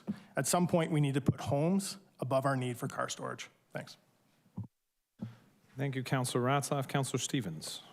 Thank you, Mr. Mayor. Just I want clarification from staff, and they've been working with the developer, so I'm sure at the 48-story level height, that's well below the flight path to the Niagara District Airport? So this actually isn't in the approach pattern, so it doesn't fall under the airport zoning regulations. I know it's close to that area. I know it's sit on the commission, and No, I know that Carlton Street is. It's well outside. Yeah. Okay. So we don't have to worry about that. All right, In that well, case, the height isn't. It's not a party to the. Just checking because I know Niagara on the Lake they're having issues letting developers telling them they could build and they won't be able to because their buildings are too high and they're going to screw up the flight path. So it's a good thing you're not. And you know what, like.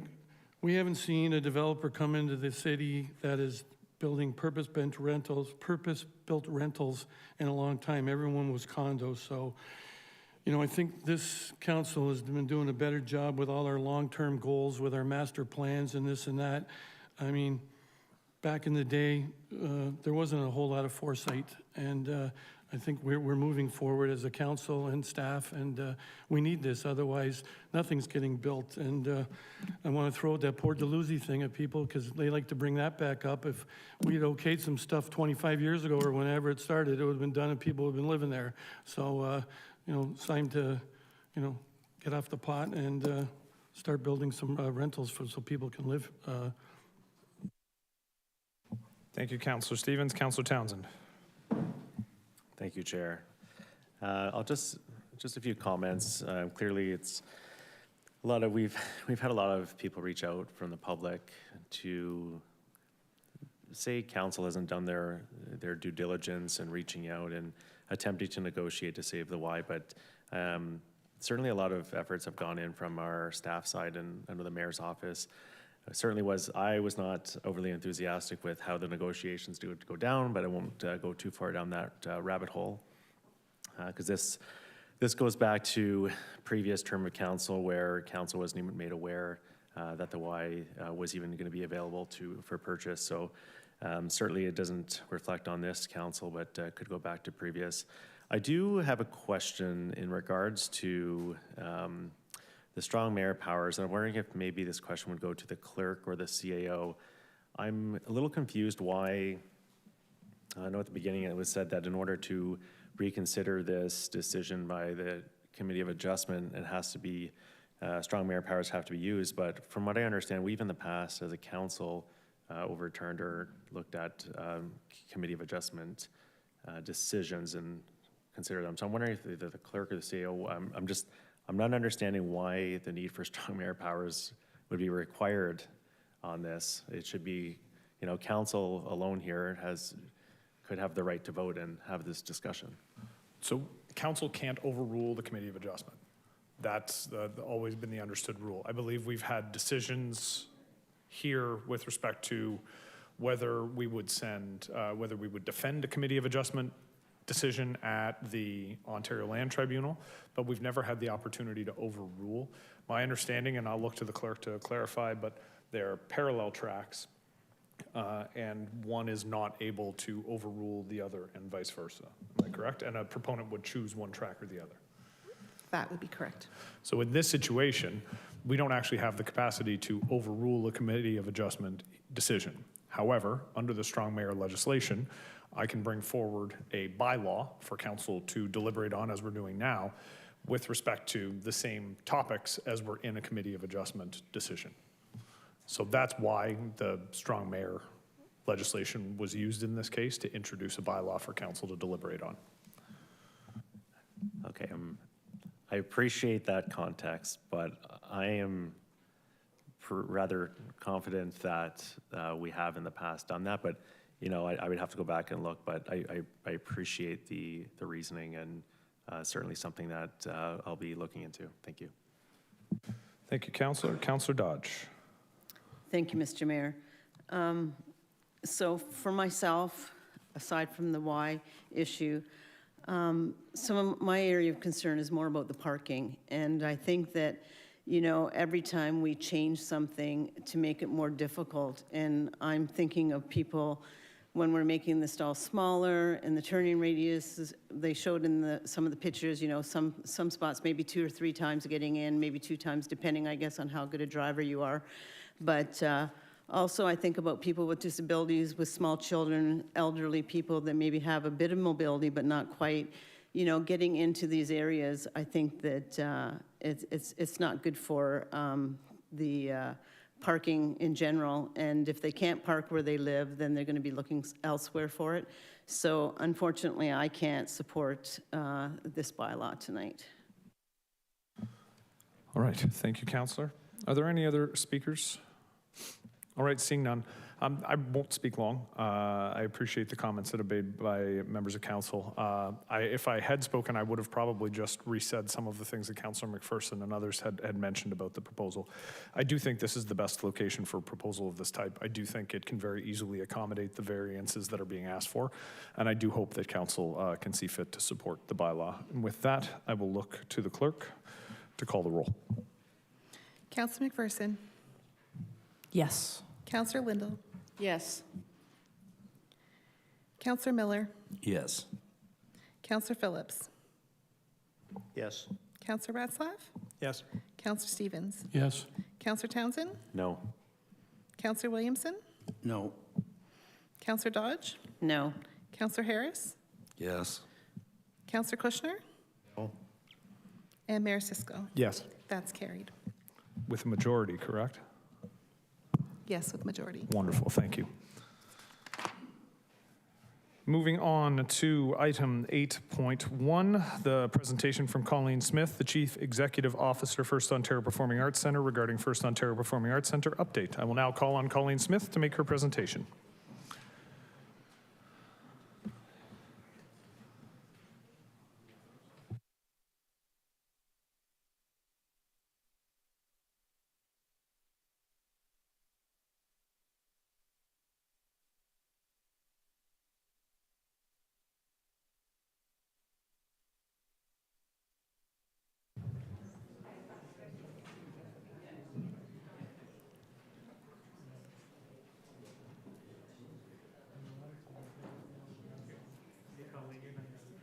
I know, I'm like, people are normally like coming into the room before I talk. This is weird.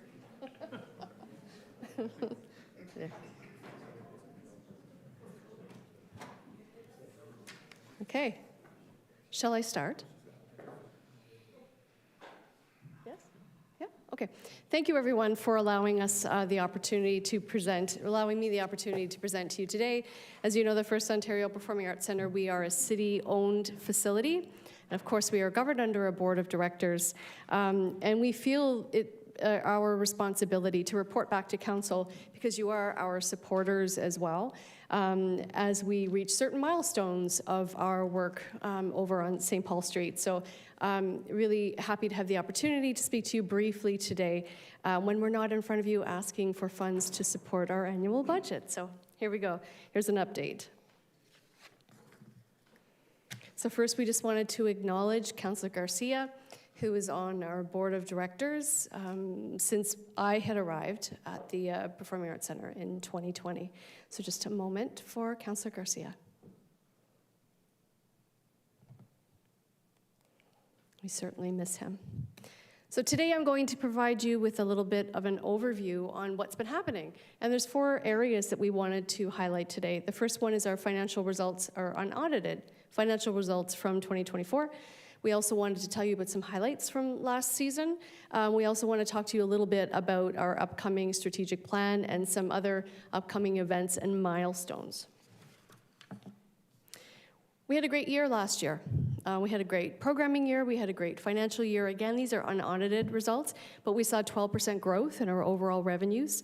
And if you look at the contribution of the City of St. Catharines to our budget, we are approximately 1.9 million, and that's 28% of our overall budget. If you look at last year to this year, in 2023, every $1 that the city invested in the Performing Arts Centre turned around $1.46 of earned revenue. In 2024, every $1 equaled $1.63 of earned revenue. So continuing the growth and continuing the good results thanks to your investment. Where does our money come from? So of course, the majority of the revenue that comes into the Performing Arts Centre is earned revenue. That's 46%. Again, 28% comes from the municipality, and you know what the return is on that I just shared. And then the third area is contributions and other. And so our contributions are primarily from Brock University. It's a part of the agreement that we have with Brock. Of that 15%, 12.5% of that is Brock University. So earned revenue, municipal investment, contributions, another majority of that is Brock, 12.5%. Other is a small amount of investment revenue and other miscellaneous. Where does our money go? We are a Performing Arts Centre. 50% of all of our expenses goes to the work you see on stage. So that's a very good ratio for us in terms of the money that we're putting back into, not only artists from across the country and across Ontario, but also supporting and presenting some work of local artists and local organizations. Our mandate is actually defined in the relationship agreement that the board has with the City of St. Catharines. And there's 3 areas that we were designed to deliver to you. The first one is we present work. That means we book the acts that are coming in that we put on stage. We are active presenters. The second thing that we are mandated to do that is in our agreement is that we support the work of local organizations and local artists to give them a home for their work and for their films as well. And the third area that we are mandated to deliver on is to enhance the area for which we exist in particular the downtown area, but also St. Catharines, and by extension, the Niagara region as a whole. 2024 was our biggest year ever. It was a really fantastic year, and we wanted to show you just a few highlights of what that means for us. The first one is, this was a world premiere. Bravo Niagara are an arts presenter that are funded by the SKIP program of the City of St. Catharines, and they produced the world premiere of a brand new ballet. That ballet is called Kimiko's Pearl, and we, as the Performing Arts Center, were proud commissioning partners for that and also presenters. So without us, that beautiful work would not have reached the stage, and we're really proud to be partners with Bravo Niagara. And just a side note, the Toronto Symphony Orchestra is performing excerpts from the music from this ballet in Roy Thompson Hall next week, and I will be there along with my colleagues from Bravo Niagara to celebrate that. It was a really great start to last season. In September, we had 2 performances of Feist. Feist has never performed here before. She had 2 nights on stage at Partridge Hall. She was absolutely amazing. And of course, on the second night, Jeremy Dutcher was the opening act. And Jeremy is a big fan of Leslie. She's a big fan of Jeremy. And they came out and they performed together for the very first time in their careers together on our stage. So it was just such a special moment for us all to kick off our 2024 season, 24-25 season. This was also a really fun show. This is High Valley. They're a very popular Canadian country act. I don't know if you know them. They're from Alberta. And we brought them in to perform as a part of Grape and Wine Festival. So this was the first time that we worked with Grape and Wine to actively program for the festival itself. We brought these guys in. We sold the show. We kept the revenue for the show, but it was marketed and branded under the Grape and Wine Festival and provided people that were coming in to celebrate a little something extra to do. We also had line dancing pre-show too that was kind of fun. Following that, we had a sold-out show of Mr. Rick Mercer. So I believe this was his second time performing at the Performing Arts Center. Another great sold-out night. Lots of restaurants were very, very busy on the night of Rick Mercer. This is very new for us. It took us 3 years. But as a municipal service board, we were actually granted charitable status from the CRA this January 1st. And so in the past, we have always existed to provide charitable benefit for our community based on the mandate, which is the agreement we have with the city, but we weren't able to issue tax receipts. So you give us $20, we'd say, thank you very much, we put it in our bank, we transfer it to the city, and then a few months later, you would get a letter from the City of St. Catharines in your mailbox. You might think you had a bill, but it wasn't. It was a tax receipt, and it was from the Performing Arts Center. And now we're able to issue our own. We are also able to apply for various family foundations and other grants that we were ineligible to apply for before, for some of the community programs that we have. So we're really happy that that has finally gone through, and we are now a registered charity.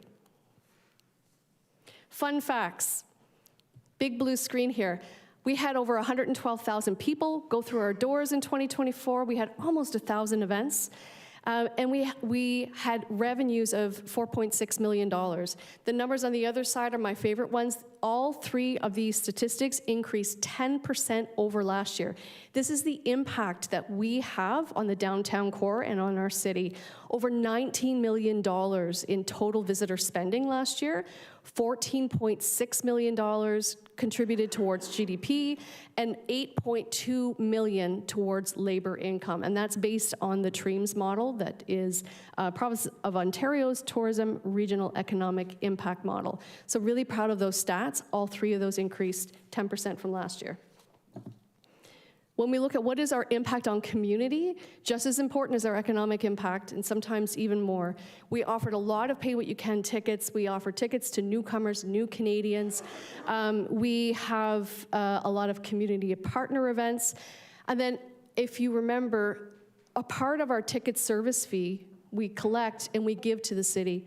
So we receive from you $1.9 million operating, and we're giving back to you $205,000 as a contribution to SKIP, and also 2 reserve funds, one for equipment and the other for capital. So that was a really high, it's, in my time, I've been here 5 years now, it's the highest, of course, that we've given back to the city. The other important figure here is that we, for our clients, we have regular pricing, we have arts pricing, and we have community pricing if you want to come in and rent our space. We gave last year over $170,000 in rental subsidies to local groups and arts groups. And then finally, our membership is coming back again. So we are at pre-pandemic levels. Right now, we have over 1,500 members. That's Film House, as well as PAC Presents.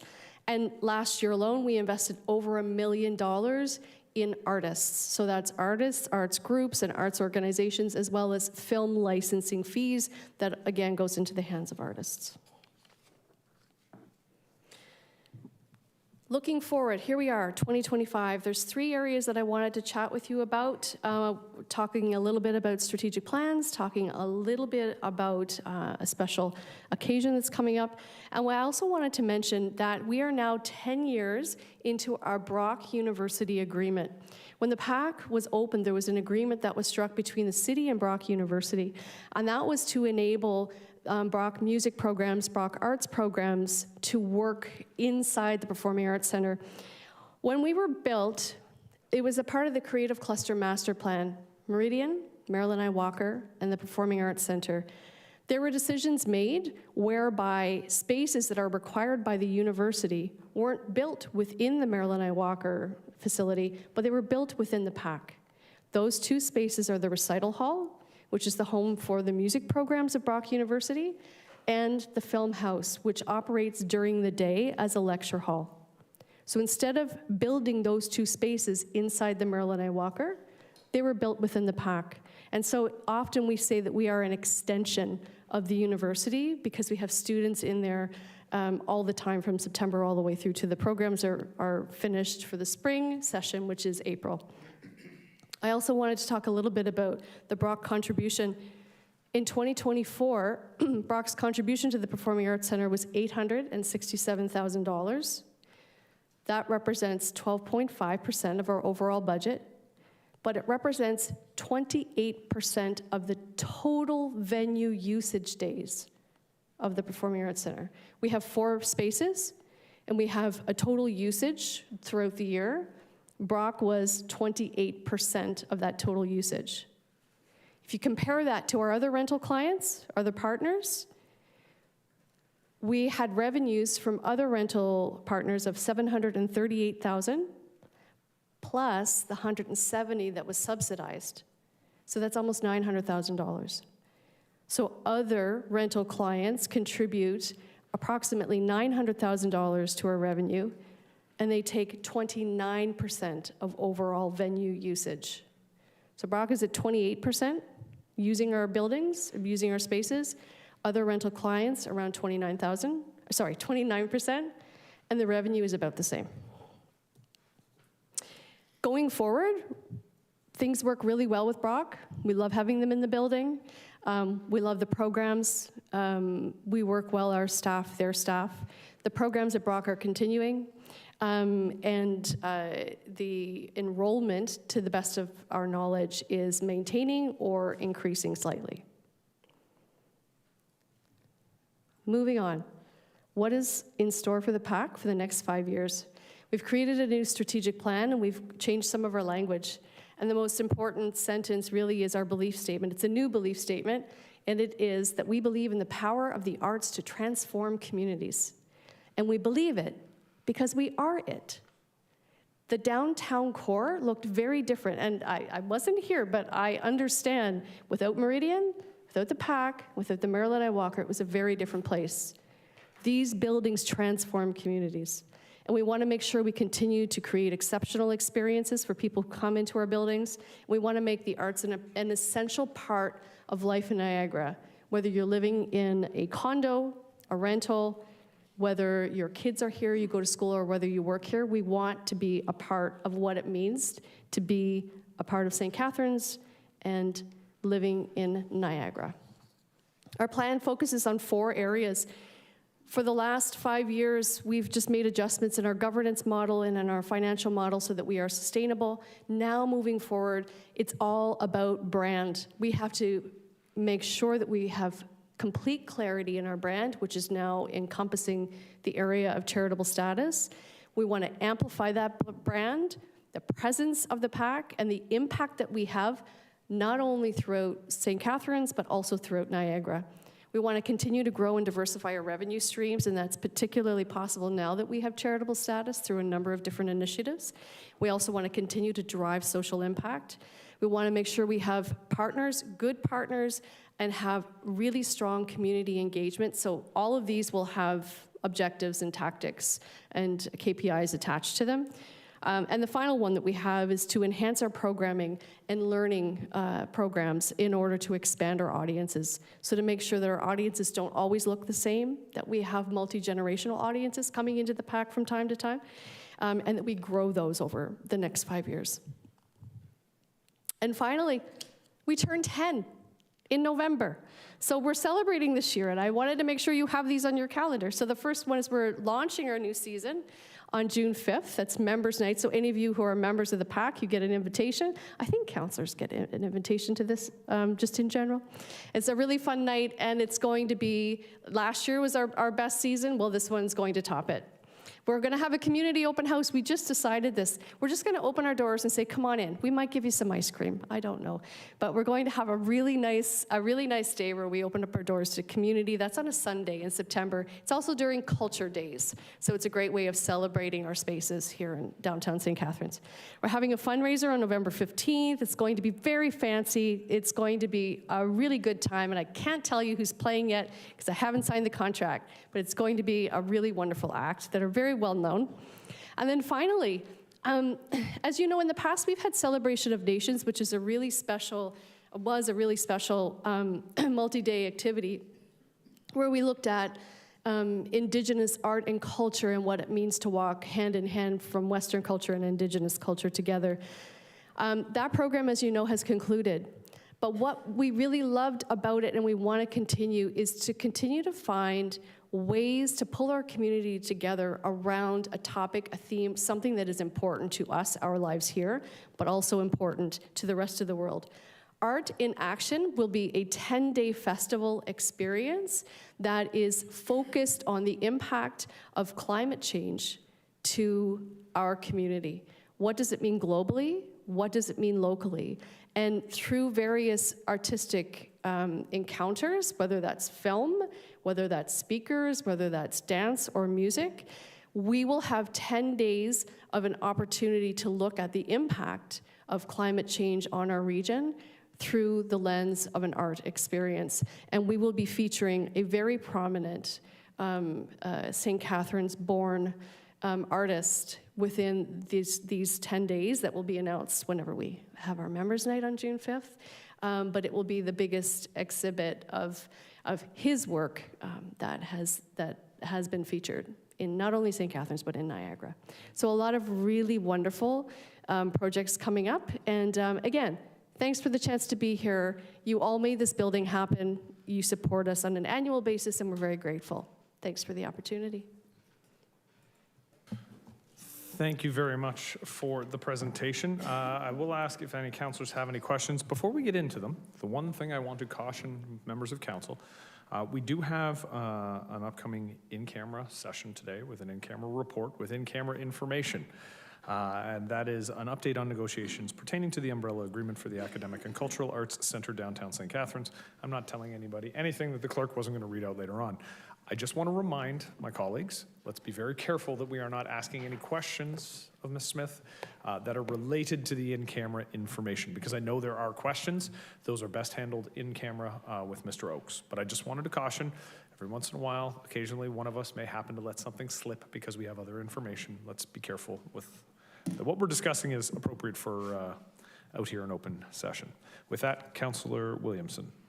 Thank you, Mr. Mayor. Through you to Ms. Smith. I hope that as part of the 10th anniversary celebration, we have a little reunion of the council that was in place under Councillor McMullen, and I think we have current mayor, Councillor Harris, myself, Councillor Dodge, Councillor Phillips, Councillor Kushner, and it was quite a group, and it's one of the things I think that council is particularly proud of, and the fact that the PAC is still successful is a great thing, and yeah, hopefully we'll have a good party for the 10th anniversary. Thank you.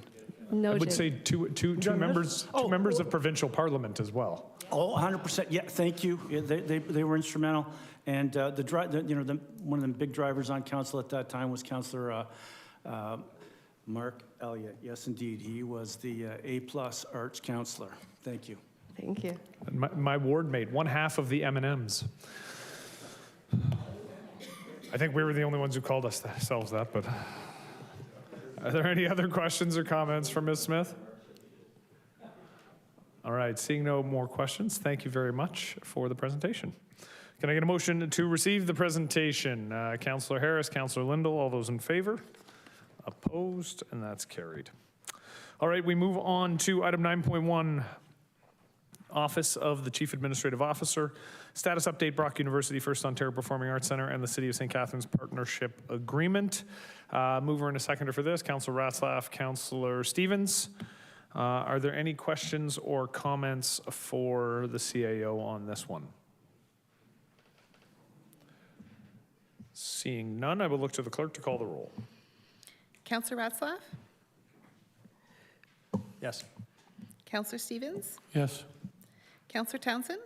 Yes. Councillor Williamson? Yes. Councillor Phillips? Yes. Councillor Miller? Yes. Councillor McPherson? Yes. Councillor Lindell? Yes. Councillor Harris? Yes. Councillor Dodge? Yes. Mayor Cisco? Yes. That's carried. Item 9.2, Planning and Building Services, response to Vive Development Corporation's correspondence for 142 Queenston Street regarding BTIF program requirements. Prior to discussion on the report, council will hear a delegation from Stephen Litt, the Chief Development Officer of Vive Developments.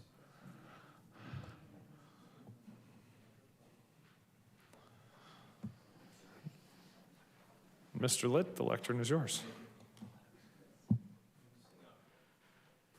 Yes, there are buttons on the side, little arrows. Yep, got it. There you go. Great. As I said earlier, it's the fanciest part of our council chamber. Thanks for having me. My name is Stephen Litt, Vive Development Corporation in Kitchener. With me today is Mark Huckaluk, a native of St. Catharines, back here today. Mark's in charge of planning and development approvals and environmental at our organization. Vive is a purpose-built rental developer from Kitchener. We bought 142 Queenston. That's had some ups and downs for the past decade plus, to say the least. Here to make an introduction and primarily answer questions. We are 2 weeks away from having an application in for about 2,500 units, 9 phases of purpose-built rental. And the first part of this journey is, of course, cleaning up the site. It's going to take 6 months or so. So in short, again, housing needs to be developed in parallel. So processes need to be stacked. So while one is cleaning up the site, you get approvals. Everything needs to happen sort of at the same time and be carefully orchestrated so that housing can be delivered at a cost-effective way. And so we're here today to talk about that. In other cities that we do business in, Milton, Guelph, and big time in Kitchener, the region of Waterloo, these sites, you submit eligibility up front, sort of on a high-level basis. You can do your work on site, and then some of the details follow. So, again, here to answer questions and talk about how that works in other municipalities. So, look forward to working with you guys in the next few months. Thank you, Mr. Litt. Are there any questions for the presenter? Councillor Lindell. Thank you for your presentation. That site has been sitting 10 plus years. What are your exact plans? Do you know yet for that development site? Yeah, so we're hoping to have submitted our application, but the iterative process working with staff and various agencies, we're not quite there yet. We had a meeting last week that was great, but as of now, it's 9 buildings, 9 phases, 2,500 units. And I'm hoping to be in the ground this summer. Dry weather is really important to clean a site up, remove the balance of foundations that are there, and they get in the ground this year. Are any of those going to be affordable or attainable housing? All we do, I'll go way back, yes. I get ahead of myself. So when we have a formal application, we don't do condo, we only do rental. We're mid-market rental housing developer. We can't provide deeply affordable. It's just simply not cost effective. We sprinkle that in when and where feasible, when there's government programs to do that. Generally speaking, we use two streams of financing to build our projects, direct from the Federal Reserve, so it's now called ACLP, it used to be called RCFI or MLI Select, where there's an intermediary lender. And those programs motivate us through better loan terms. It's an amazing program to build energy efficient, affordable, and accessible. And various levels of those programs, you can get better financing, in short. So staff came to a topping out celebration back last fall, I think it was. St. Catharines staff came, and we, to meet Kitchener staff and see sort of the product we built, which was great. That project was an earlier program, so that project had all of the rents in the project were 10% below market. It was 40% better than energy building code, so no natural gas to the building, all air source heat pumps, and a number of accessible units. So, And you're looking at doing this over 10 years? If I was, 10 years would be fast for 9 buildings. It's longer than 10 years, Okay. believe it or not. I'll be an old gray-haired man and by the time that happens, so. You and me both. And I understand you met with the Queenston neighbors in the Queenston housing group, and I appreciate that. It was awesome. Yeah, Okay. it was really, really cool to see what some of the students are dreaming up and some big ideas. It was awesome. Okay, thank you. No worries. Thank you, Councillor. Councillor Dodge. Thank you, Mr. Mayor. Through you to the presenter. Thank you for your comments this evening. So you're saying 10 years is ambitious. When do you think that the first phase would be where we actually have people living in there? Can you kind of give a timeline for that? Yeah, so I would say 30 months from November of this year. Okay, thank you. That's pretty specific. Yeah. No problem. So my next question, and I don't know if you would have the answer for that right now, but if you're already in the intention that you want to clean up the brownfield site and get it prepared for, shovels ready sort of thing, what would be the cost for you to do that? Yeah, so before we acquired it, so we worked through our due diligence to buy it last spring, summer, fall. Our rough estimates were like $11 million to clean it up. It's a fairly, it's more than we actually paid for the land, so. Yeah. It's a significant investment up front. Yeah. For sure, for sure. So when it comes to the CIP, how much of that would you be trying to I don't know the number off the top of my head. So we're in the process of building that sort of a detailed estimate out that we will share with staff just to be proactive. We've gone through these a number of times just to get extreme level of clarity on what the expectation is, for sure. Okay, thank you very much. No problem. Thank you, Councillor Dodge. Are there any other questions for the presenter? All right, seeing none, thank you, Mr. Litt, for your presentation. Sounds good. At this time, can I have a motion to receive the delegation? Wait, Councillor Harris, did you have questions for the oh no, you were just, okay. Councillor Lindell, Councillor Miller, all those in favor of receiving the presentation? Opposed? And that's carried. So is there a councillor who'd like to, so I've been told that council would like to move the opposite recommendation, so my suggestion would be if nobody is willing to move the recommendation, we wouldn't vote on it, and then we could make the opposite recommendation to approve the request. So right now, the staff recommendation is to deny the request. So if there's nobody to move it, then we would put an alternate recommendation on the floor. Is there anybody to move the staff recommendation? No, Councillor, let me say it again. If nobody moves the recommendation, then we don't have to deal with the staff recommendation. Let's try that again. Is there anybody to move the staff recommendation? Seeing none, Councillor Lindell, would you like to put an alternate motion on the floor? Yes, So that we change the word deny to approve the request. to approve the request. All right, and then is there a seconder for that? Councillor Miller. Councillor Lindo, would you like to speak to this? Yes, I would. Okay, the floor is yours. So when the St. Catharines General Hospital closed in 2011, somebody else bought the property, and ever since then, we've had a pile of rubble on that property. It's an eyesore. Businesses like Stephanie Flowers, Vidal's Hair Salon, and Sweeney Pods have been hanging in there, hoping for some sort of action on this site. Neighbors in the neighborhood have been looking for something. Summer has overgrown weeds onto the sidewalk. We get constant phone calls about that. Homeowners are looking at an eyesore. The CIP is being reconsidered in 2025, and it's being revamped soon, and they're apparently applying for it with probably or maybe this provision or something like it in it. So instead of making it a little bit more difficult for people to develop on our properties, this will help make it easier. They're remediating the brownfield, and they're going to get remediation money back. I don't understand why we would even question this. So I'm hoping everybody will at least accept this motion and vote in favor of Vive.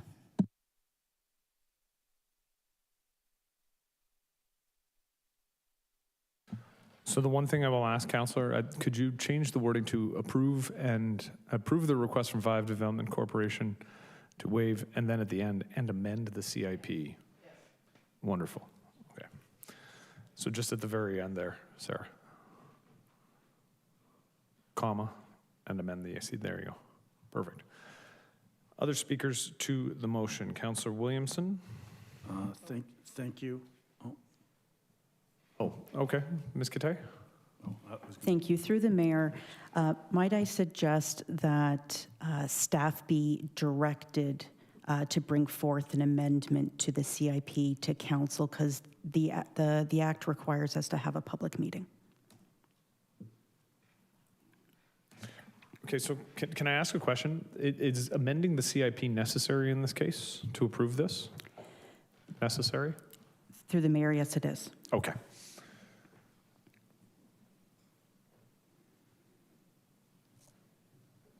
And Councillor, you're okay. Comfortable with that? Okay. Can we open Councillor Williamson's mic back up because he had to shut down? Good. Through Mr. Mayor to the Director of Planning. This is one of those CIPs that I'm in favor of in the sense that it's brownfield and environmental remediation. But do we have the money, and in terms of process procedures here, what's the roadblock from staff? Through the mayor to the councillor, the reason why we have to formally amend the CIP is because currently retroactive costs can't be considered under the CIP. So in order for an applicant to start incurring costs before making an application to the brownfield program, we'd have to change the CIP to allow that.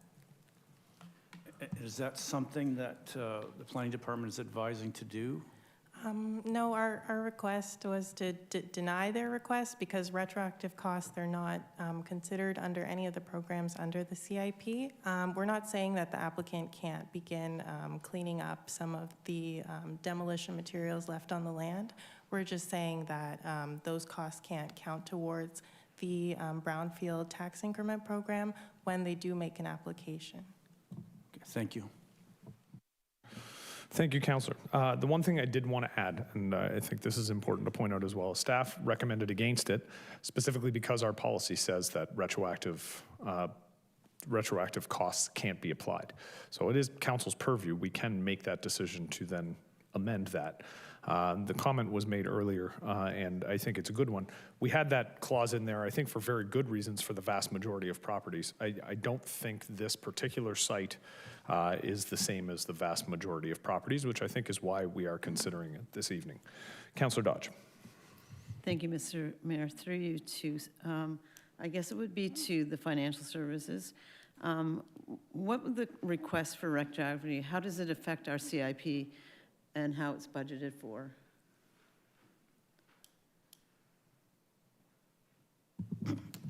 Through you, Mr. Mayor, to the councillor, the CIP has a funding formula, which is based on a base amount, and then a portion of the CIP approvals go into that. So if this approval goes forward, it would be considered as part of the approvals that are part of the funding formula for the CIP. Sorry, just for clarification, I'm just a little bit confused. So does that mean for all of our CIP applications that become forward, or just for this particular one? Through you, Mr. Mayor, to the councillor, this approval would be, we have estimated within our funding formula a certain number of approvals, so this would be factored in as one of the approvals of the funding formula. Okay, so, and I don't know whether anyone can answer this or if it's fair to ask the question, but the gentleman said that it would be like $11 million just for the cleanup. Would the CIP cover that portion, that much? So their remediation costs, if they're estimated to be around 11 million, we also need to know how much their total project costs are going to be. And at this point in time, we don't have an application from the applicant to make that decision. And then what goes into the CIP is knowing those remediation costs, the total project costs, and then the eligible project costs kind of act as an upper limit for the 10-year incentive that we can provide for the BTIF program. In the past, the remediation amount and the total eligible costs, they act as an upper cap for what the city would pay out as the incentive, but the incentive value is always lower than that. So even though they begin incurring all these costs, they really wouldn't meet that maximum by having $11 million of remediation costs. So it's a good number to know, but we would still need the rest of the application to fully understand. Okay, so are we, like, is there any danger to us in going forward with this? Like, financially wise, I guess? Through the mayor to the councillor, because the CIP application hasn't been formally made yet, and we're not aware of some of the missing information that Elena just outlined for council, we don't know what that value is going to be. What we are hearing tonight is that the applications are going to be in line with probably the August intake period, at which time we will be coming to council shortly thereafter with that information for council to make a decision on that CIP approval. Okay, and then moving forward, if you're going to be asking for changes to the CIP, is that going to be from moving forward, or is this a one-time thing where we're allowing this particular applicant to do this because it's, you know, obviously something that we want to see move forward, or is this going to be, we're going to change it so that anyone else coming forward would have the same opportunity?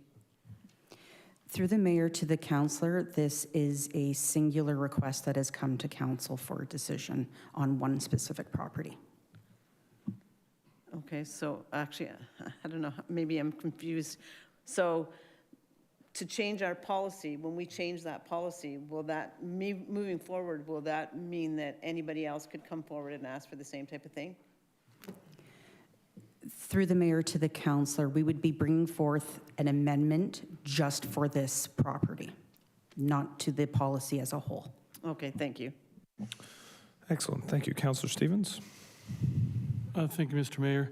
I think it's a good thing that this developer's come forward. This is the third owner of the property now, and he stated that the remediation costs are going to be more than they paid for the property. So I think as a city, and we have to help developers to get our housing here in the city, and we get money from the province, we get money from the federal government, and so on and so on. So we have to pass on this stuff to help the developers. Otherwise, nobody is ever going to buy that and build that. I mean, everyone would love to be able to scrape off topsoil, store it away, sell it to somebody, and build a nice clean building on nice clean land.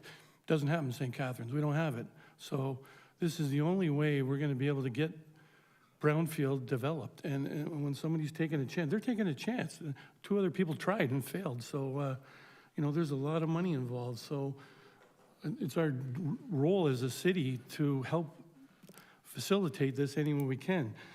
Policy was written, we needed to change it. Things need to be changed. Something's not working, so we have to change it to make it work better. You know, and we can learn from the past, and you know, things that worked before aren't working or didn't work. So we don't know if it's going to work, but we don't. If we don't try, we will never know. So I think this is a very good move, and we got to get development, get housing in that area, and clean up that area of town. Thank you, Councillor Stevens. Are there any other comments? All right. I will just close things out before we call the roll. As was stated, I think there's a couple of locations in this community where everybody is in agreement that they need to get cleaned up. I think this is an opportunity to help facilitate that cleanup in an area of town where we want to see it. So I would strongly encourage council to vote for approval on this one, and I will look to the clerk. Councillor Linville? Yes. Councillor Miller?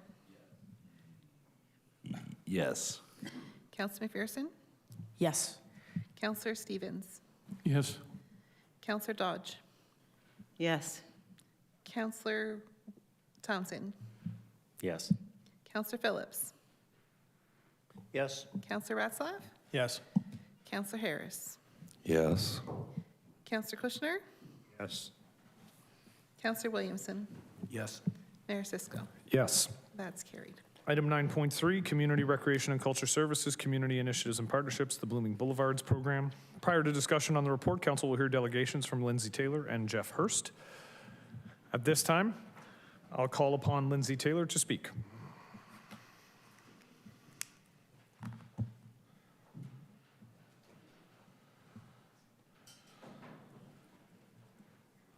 Ms. Taylor, the lectern is yours. All right.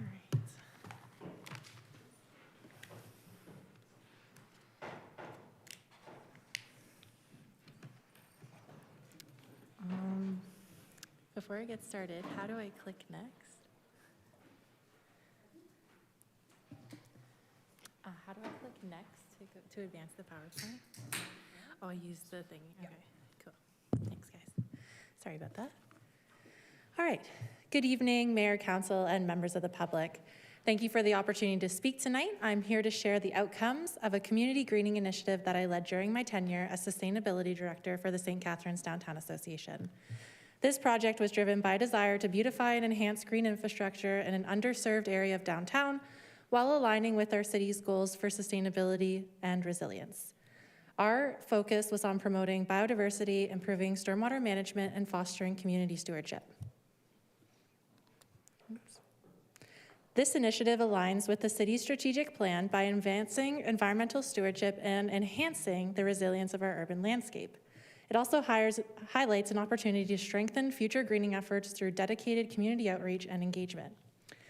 As the Corporate Climate Change Adaptation Plan states, municipalities are at the forefront of climate change and play a pivotal role in locally responsible and proactive climate action.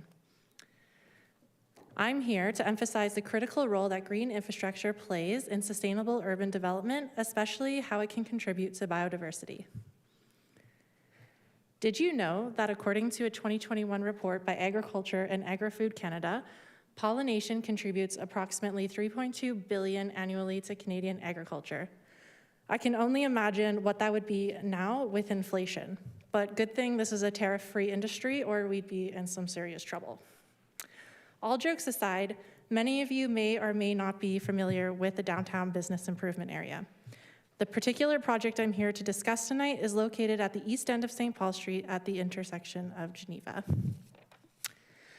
Now that we've established the importance of environmental stewardship, I'd like to take the opportunity to share details of our greening initiative within the BIA.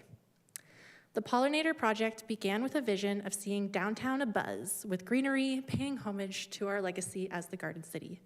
Since its inception, over 75 community members and city staff have contributed to this project. I wish I could thank every single one of them for their time and dedication, but I only have 5 minutes. Through the St. Catharines Downtown Association's Dream Team, we organized a volunteer planting event and a green ribbon cutting ceremony last year. Later in the summer, we piloted an Adopt a Garden program with downtown residents and the small business community. Before beginning the project, I connected with Niagara College's Environmental Management and Assessment program to offer an experiential learning opportunity. We welcomed 3 amazing interns, Leah Sook, Aswathi Shanju, and Wei Li Lam. These talented women monitored and maintained the gardens weekly and also prepared this beautiful PowerPoint. I'm only sorry that I can't share more of their work with you tonight. I also met with volunteers from the Streetscape and Sustainability Committee downtown to select the plant material and design the bed layout. At the end, if time permits, I'll show a quick video showcasing how the gardens progressed over time. However, I'm really here to talk to you about the results of the students' project. As part of their monitoring protocol, the students filled out field sheets through a Google form, which they used to track how the garden beds were changing over the summer. So let's start with the bad news. We had 50 plants go missing, resulting in an unexpected cost of $556. Most of the litter that was picked up consisted of cigarette butts and animal droppings. But the good news is that even with fluctuating soil moisture, the plant quality remained stable and high throughout the summer. As expected, bloom times varied between plants, ensuring all-season pollination and beautification. Part of the students' recommendations moving forward include expanding green infrastructure to improve stormwater management and enhance beautification efforts downtown, along with other areas of the city. In my opinion, as a proud St. Patrick's resident, I would love to see a dedicated staff role focused on community outreach and environmental stewardship. This role could unite rights holders and stakeholders, manage volunteer opportunities, pursue sustainable funding solutions like grants and sponsorships, and educate the public about the importance of managing our natural assets. To end on a happy note, there's truly no shortage of people ready to roll up their sleeves and contribute to making St. Catharines the best place in Canada to live, work, and play. Thank you so much for your time tonight, and I'm happy to field any questions. All right, thank you for the presentation. Are there any questions or comments? I had a quick video, and I think I had 30 seconds left. Could I share that video? I have no issue with it. Are we able to put it up on the screen? If everyone would indulge me. All right. So our interns put together this beautiful video. It's how the garden changed over time. So for every single garden bed that we piloted these perennial gardens with, we took a picture at the same spot every Wednesday throughout the summer, except for their Wednesday off. And so we played that all together so you can just see how the garden changes. Right now, it'll obviously look a little bit more barren, but this is what it's gonna look like throughout the summer, if not even more full as everything starts to grow in.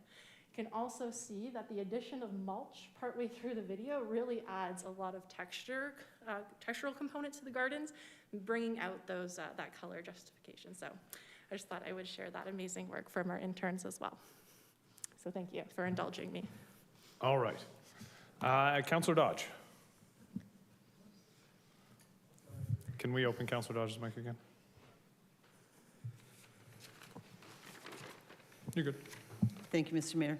Through you to the presenter. I don't really have any questions, but I just want to say congratulations. I think this is a great initiative. And Thank you. From personal experience coming from the North End, we have huge community outreach where, you know, we've gone into Walker's Creek and Malcolmson Park and had great volunteerism for our community and there's other places as well. I'm sorry that I shouldn't really name anybody out, but those are two of the ones that are the biggest for our area.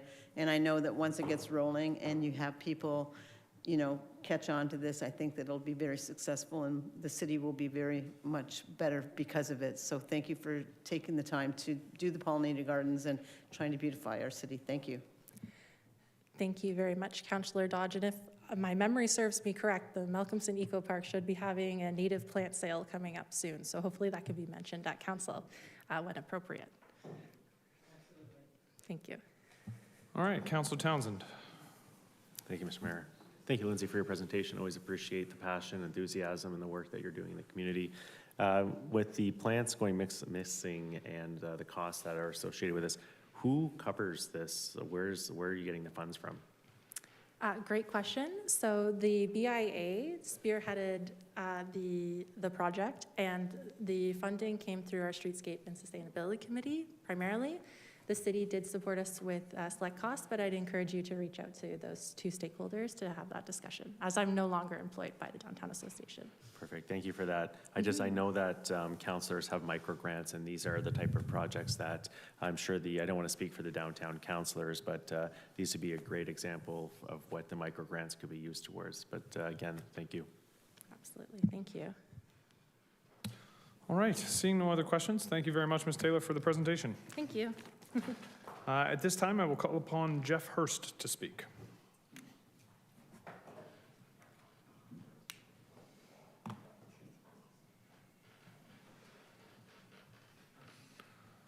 Mr. Hurst, the lectern is yours.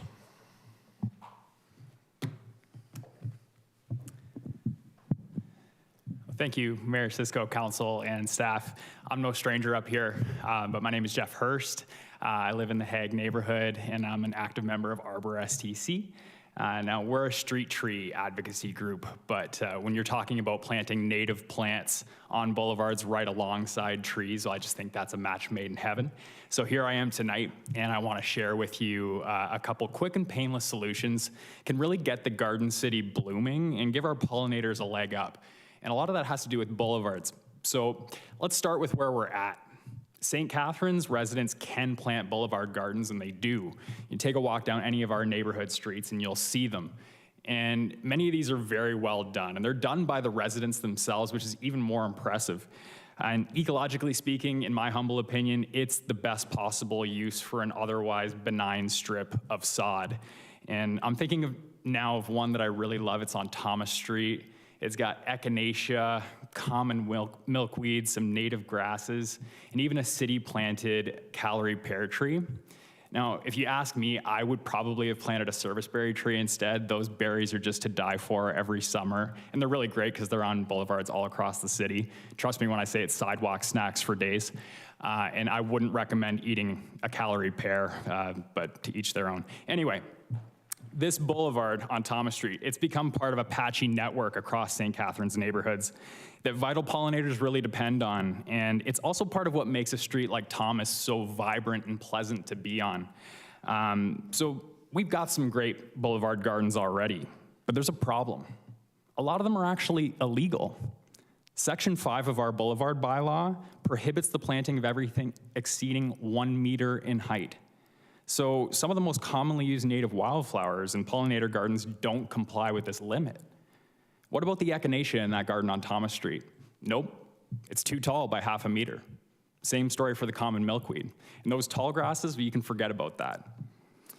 Now, there is a straightforward, cost-free solution to this problem, and that's increasing the maximum allowable height of plantings on boulevard gardens. Or in other words, legalizing the majority of already existing boulevard gardens in St. Catharines. Now, there are instances where a taller plant in a boulevard garden just isn't right. You probably shouldn't plant an 8-foot tall Joe Pye in front of a stop sign. And your boulevard's probably too narrow for the spread of a cut plant. And you know, most residents would probably agree with the need for some restrictions looking at a Joe Pye towering in front of a stop sign. But then again, most residents don't know how tall a Joe Pye gets, or even what a Joe Pye is. But this is where staff have the opportunity to shine. We can teach residents boulevard best practices with clear, simple messaging.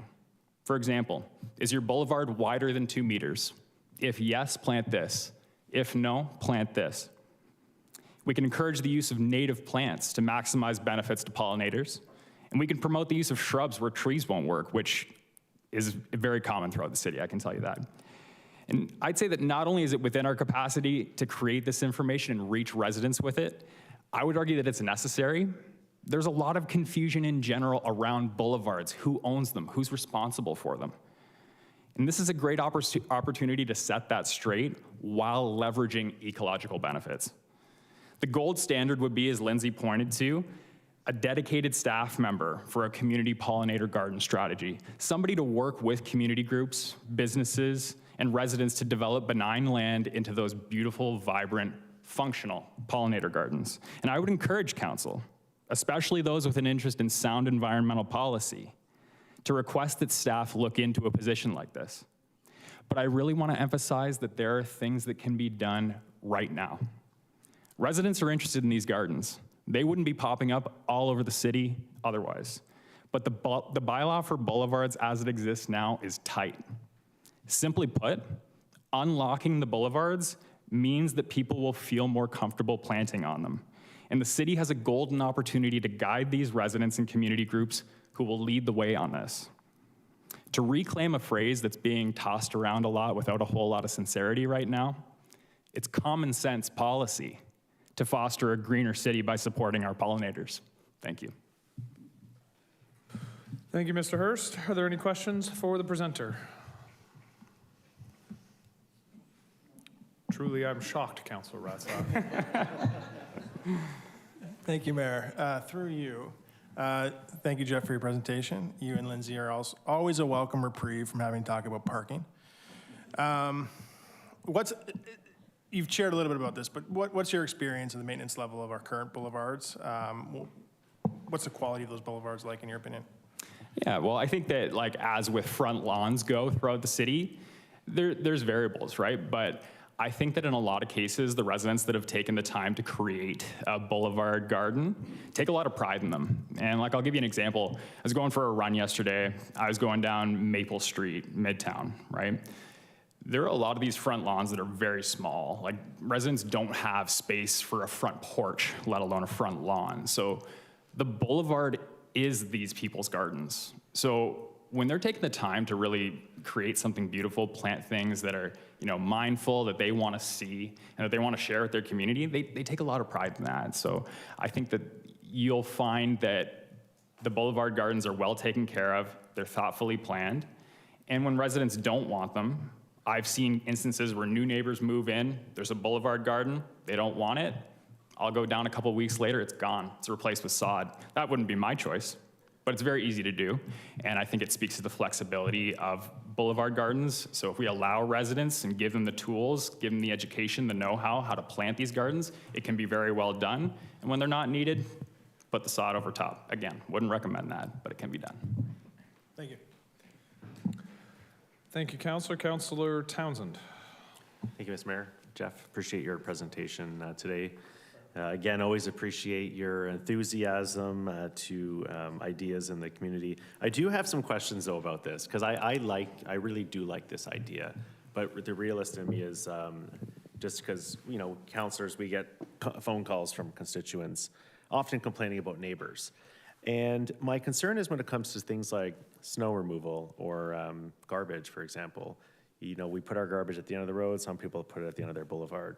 But when it comes to snow removal, I think one of the concerns that I have is if a snow truck goes over one of these boulevards, the city would then be responsible for covering the cost of redoing this boulevard garden.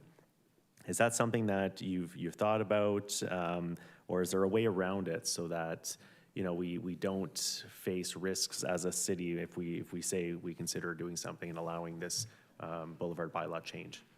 Yeah, great question. Thank you for that. I have a couple thoughts. Namely, I would say that during the winter, when plows are going through, gardens are dormant. There's not a lot of growth going on. Typically, people will cut things down to the stalks ahead of the winter season. Again, that wouldn't be my recommendation. I like to leave those seeds up all winter long for the birds to eat. But typically, there's not really too much to destroy in the winter. If you're talking about a snowplow like really going over the curb and just tearing up the soil, I think that's a different story, but I don't typically Which would never happen in the city of St. Catharines. Thank you. Yeah. So, and in regards to the city being on the hook to replace those plants and that landscaping, correct me if I'm wrong, but I don't think that's currently the case right now. I think that when residents plant boulevard gardens, they are responsible for their upkeep, they're responsible for planting them, and they're responsible for anything that happens to those plants on the boulevard. So I don't think that's a real issue. Thank you for that. And I do have one more question. The ones on Thomas Street that you referred to, is there any concern about visibility of a car pulling out of the driveway or a car turning onto another street? That would be another concern that I have, because I know on my street there's hedges and sometimes it's hard to see oncoming traffic. Yeah, for sure. I think that, as I said, there's a lot of,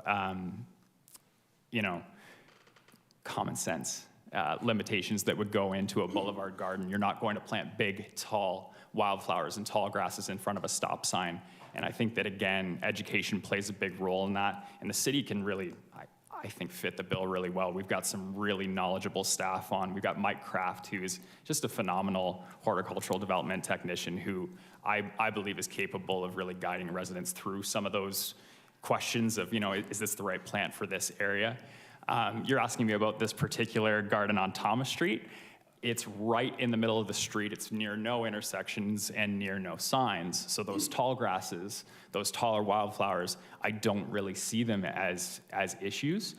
And you mentioned backing a car out of a driveway. And I'm part of a tree advocacy group, and we ask people to plant trees every year. And that's something I hear from people all the time. Well, I couldn't plant a tree because I got to back my car out of my driveway. And I'm thinking, if you've got to back your car out of your driveway so fast that you can't look around a tree for a kid riding a bike or another car coming or somebody walking down the sidewalk, I think you've got to take a hard look at your driving habits rather than whether you can plant a tree on your boulevard. So I just think it's a question of priorities, and it's a question of just being mindful when you're driving and backing out of your driveway. Thank you. Yeah. Thank you, Councillor. Councillor Stevens. Thank you, Mr. Mayor. Yeah, love your passion on this. I think I have the same concerns as Councillor Townsend. I think you're missing the point there about the height. And it's not at the end of the streets. It's in the streets. And in your areas, the driveways are very narrow. So the sight line is not just at the corner at the stop sign. It's at every single driveway.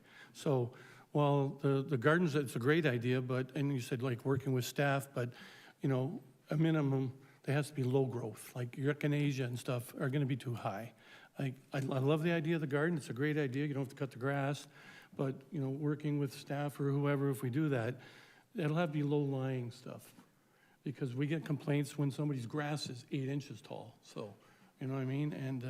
And that there will be a problem backing out of a driveway. Sightline, little kids walking, people walking on your sidewalks. And if it's too high, that's an issue. So I just wanted to throw that at you. Well, kind of, sort of. Don't you think? So I do want to point to the fact that, and I don't know how much time you spend in the downtown or midtown areas, Councillor Stevens, but there are a lot of boulevard gardens around there. And as I said, few, if any, that I'm aware of comply with the bylaw as it exists. These flowers, these grasses, they're on the boulevards now. And I think that if they were causing a big enough problem as you suggest, there would be people calling left, right, and center to get them out of there, but they're just not. And every year they look great, and they're there. So I think that they can work. I think that there is some common sense that needs to go into the plantings on those boulevards, and some things won't work in certain areas. But I think that they can be done. And I think that if we give people the tools, we give people the know-how how to do it, residents, community groups can really pull off some beautiful things with these boulevard gardens. And I hate to say it, but one resident complains about it, and it has to leave, but hopefully it doesn't. But yeah, good job. Thank you, Councillor Stevens. Councillor Ratzlaff, you have already asked a question. Can it be very quick? Thank you. Jeff, I know at your place there's street parking right up to your driveway. Do you ever find it hard when there's an Escalade parked there to see around the Escalade? Like the Escalade's probably, 1.5 meters. Thanks. Councillor Ratzlaff, the Escalades get a little bit higher every year. So I would say absolutely. I have a harder time seeing around an Escalade than I do an echinacea plant. It's just my opinion, though. Excellent. I'm going to ask the last question. How often have you found an Escalade parked at the end of your driveway? Mayor Cisco, there is a I'm a real fan of the truck that parks at the end of my driveway. It's a very small Chevy S10. Are you familiar with that model? Yes, I drive a Ford Maverick, so I'm aware of small trucks. I think that there is a great future for small trucks. Wonderful. And I think that the ever-expanding Ford F-150 and Escalades and all that, it's not working. I think we need smaller trucks, bigger, what's the back of a truck called? Beds? The bed, bigger bed. That's my opinion. Okay, so the answer is never. There's never been an Escalade at the end of your driveway, but I appreciate, and I think the point is actually very well taken. With that, there are no other questions, so thank you, Mr. Hurst, for your presentation. What do you think about the Escalade that's parked at the end of the driveway? Councillor Ratzlaff, please. Oh, yeah. All right. Can I have a motion to receive the delegations? Councillor Townsend, Councillor Stevens, all those in favor? Opposed? That's carried. So moving on, we have the recommendation on the screen. Can I have a mover and a seconder for the recommendation? Councillor McPherson, Councillor Lindell, that the city not proceed with the implementation of Blooming Boulevards program. Are there any speakers to the motion? Councillor Williamson. Thank you. Just one question through you to staff. Was this taken to the Environmental Sustainability Committee? Did they have comments on this? Through you, Mr. Mayor, I believe that staff did take it to that committee, and they have commented. Thank you. And sorry, I'd like to add, if we haven't yet, I believe that there was a meeting either that happened just before this meeting or just after it. Okay. So, thank you. Thank you, Councillor. Councillor Ratzlaff. Yeah, thank you, Mayor. Just a quick question for staff. I have worked with staff a number of times on Boulevard Gardens, just stressing concerns that different residents have. And I have found it helpful, their approach to those gardens and working with the residents. I don't know if staff can just comment on, how they approach the situations where, there might be a complaint, how they educate residents around, what is a weed and what is a flower, because sometimes there can be some confusion. I don't know if the staff are able just to comment on their process and how they handle those types of questions. Through you, Mr. Mayor. So from time to time, we do get those phone calls, and our staff obviously have to deal with them on a case-by-case basis. Every situation is different. A lot of time and care is usually taken with those residents just to explain and maybe answer those questions and address those concerns. To be honest, we haven't had a lot of complaints, more clarification or, a little bit of education, I guess, if you want to put it that way. Thank you. And then one last question. What are the current height restrictions, and what height restrictions, what would be the concerns of raising them, in your opinion? Through you, Mr. Mayor, to the councilor, I believe the current height restriction is about a meter. The concerns with raising the height restrictions are exactly what has been discussed tonight, is sight lines for people driving vehicles and interaction with other vehicles or pedestrians, specifically at corners of two roads intersecting or at driveways or other similar situations where pedestrians and vehicles could come in contact. And we currently police or regulate, our street parking so that we improve those sight lines. Could not the same thing be done with Boulevard Gardens? Through you, Mr. Mayor, to the councilor, we do restrictions at corners for parking. We could look at similar restrictions for Boulevard Gardens. However, in this situation, there could be situations where every driveway, when a car is pulling out, there could be complaints about sightline concerns. But the same concerns would hold true about cars parked there as well, correct? Through Mr. Mayor, that's correct. All right, thanks. Thank you, Councillor. Councillor Townsend. Yeah, I'd like to, thank you, Chair. I'd like to make maybe a friendly amendment to change and maybe remove the word "not" in this request to Councillors McPherson and Lindell.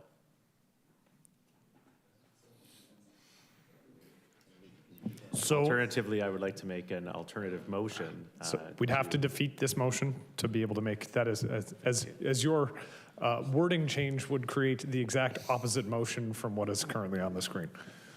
It's always a friendly request, though. Wonderful. Councillor McPherson? Thank you, Mr. Mayor. It was a very good try. Thank you.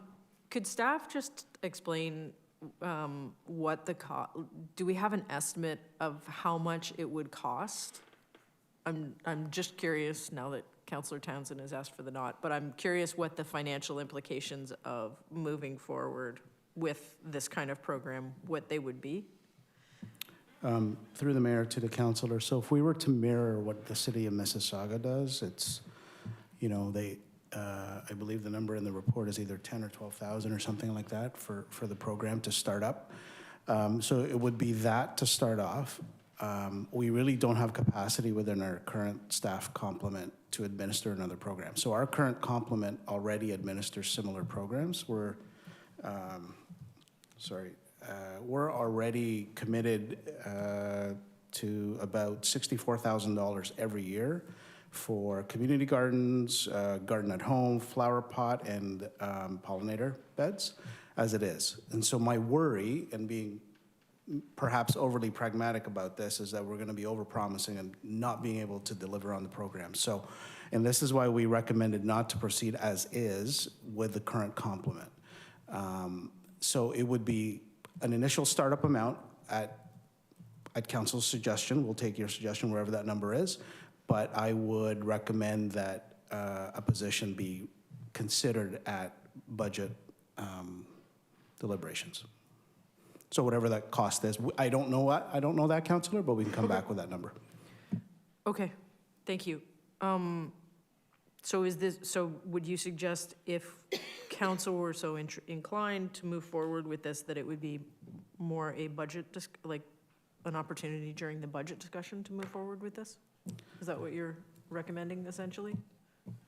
Through the mayor, I think so, yes. Okay, thank you. Thank you, Councillor. Seeing no other questions or comments, I'm going to just throw something out and then maybe ask for an amendment to the motion. One of the things that was identified as missing in the report is I'm going to use the wording, a passionate and mobilized group of residents to implement and manage the program. And that is a precursor that we require. My concern with the motion as it currently stands is that if we pass what's on the screen now, then we close the door during this term at least to considering the program, even if a passionate and mobilized group of residents who would implement and manage the program came forward. So I'm hoping that perhaps we can, and maybe I'm hoping this is a friendly amendment, that the city not proceed at the present time with the implementation of a Blooming Boulevards program or similar initiative, given the increase, et cetera, and that some language be added that indicates if and when a passionate and mobilized group of residents prepared to implement and manage the program come forward, council could consider a program at that time. And I'm just going to look to the clerk. Would that mean that if a passionate and mobilized group of residents who wanted to implement and manage the program came forward, we would not require a reconsideration motion if we decided we wanted to look at implementing something? That would be correct. Wonderful. If a passionate and mobilized group of residents willing to implement and manage the program.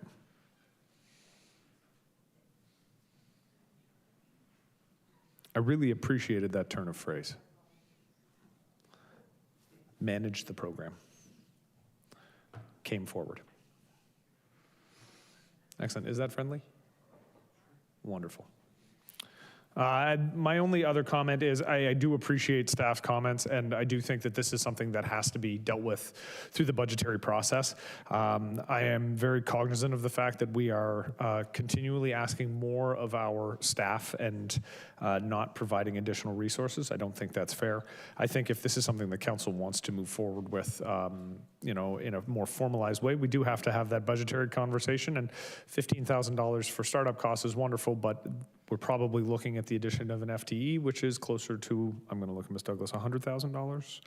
So the actual cost would be $115,000. But we have this conversation and it pops up at every election. Someone is going to run on a theme of put the garden back in Garden City. This is actually a way that we could help to facilitate that. So it's something I think we do have to consider. But as said, it should be something at the budget. So with that, I will look to the clerk to call the roll. Oh, I'm sorry, Councillor Townsend for a second time. Thank you, Mr. Mayor. Just one quick question. If that group does exist in the community, this passionate group, would they reach out to the mayor's office would that be their best step? They may have already. Thank you so much. Wonderful.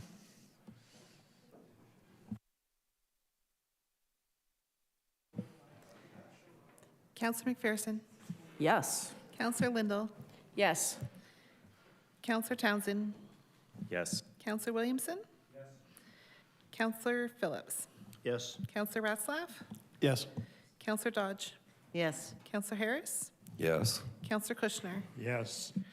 Councillor Stevens. Yes. Councillor Miller. No. And Mayor Sisko. I made a bunch of amendments, so I have to say yes, but I want to vote no because I want to do it now, but I'm going to vote yes. That's carried. Wonderful. Miller scooped me, shows up, and all of a sudden he's scooping ideas.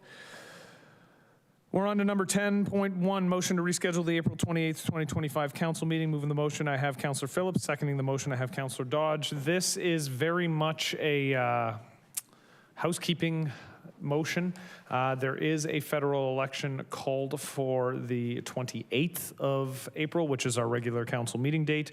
We did pass a motion previously asking that, this is back in 2019, that we not hold these meetings on provincial or federal election days, so that is the reason for it.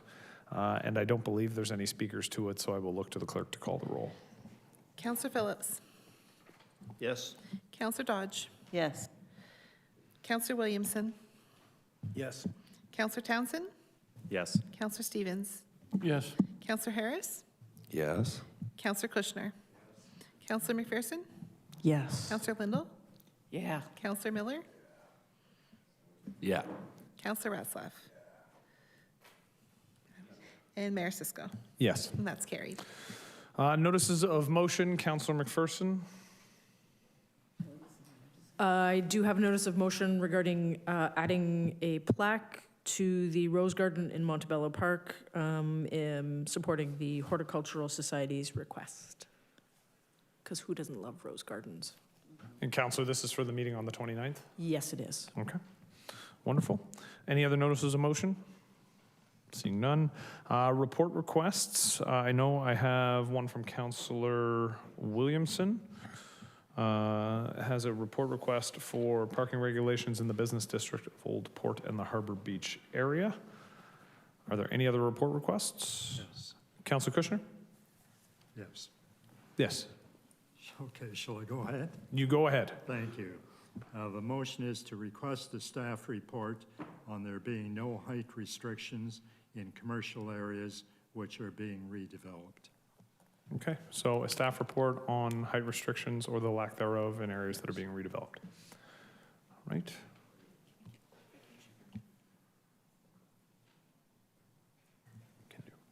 Okay, Councillor Williamson, staff were just asking if we could get clarification for what you're looking for on your report request, just to make sure that they have it captured.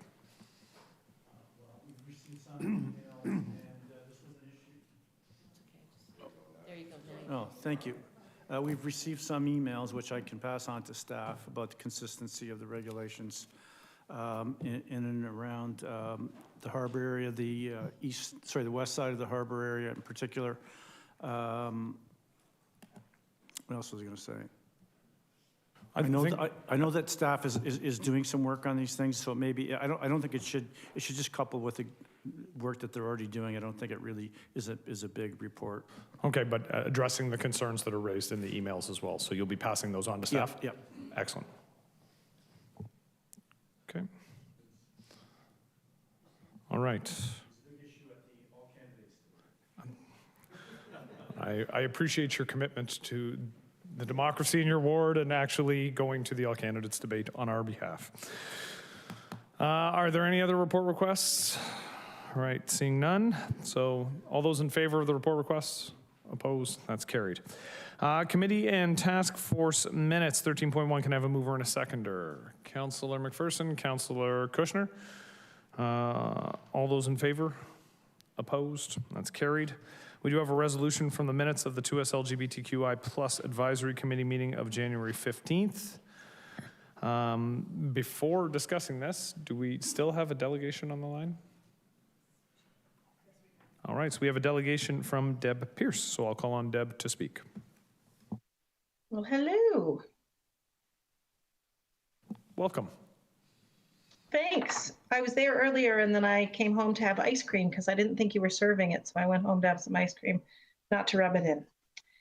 Good evening, Mayor Cisco and members of council. My name is Deb Pierce and I'm here tonight as acting chair of the 2S LGBTQI Plus Advisory Committee to speak to our recommendation regarding the committee's terms of reference.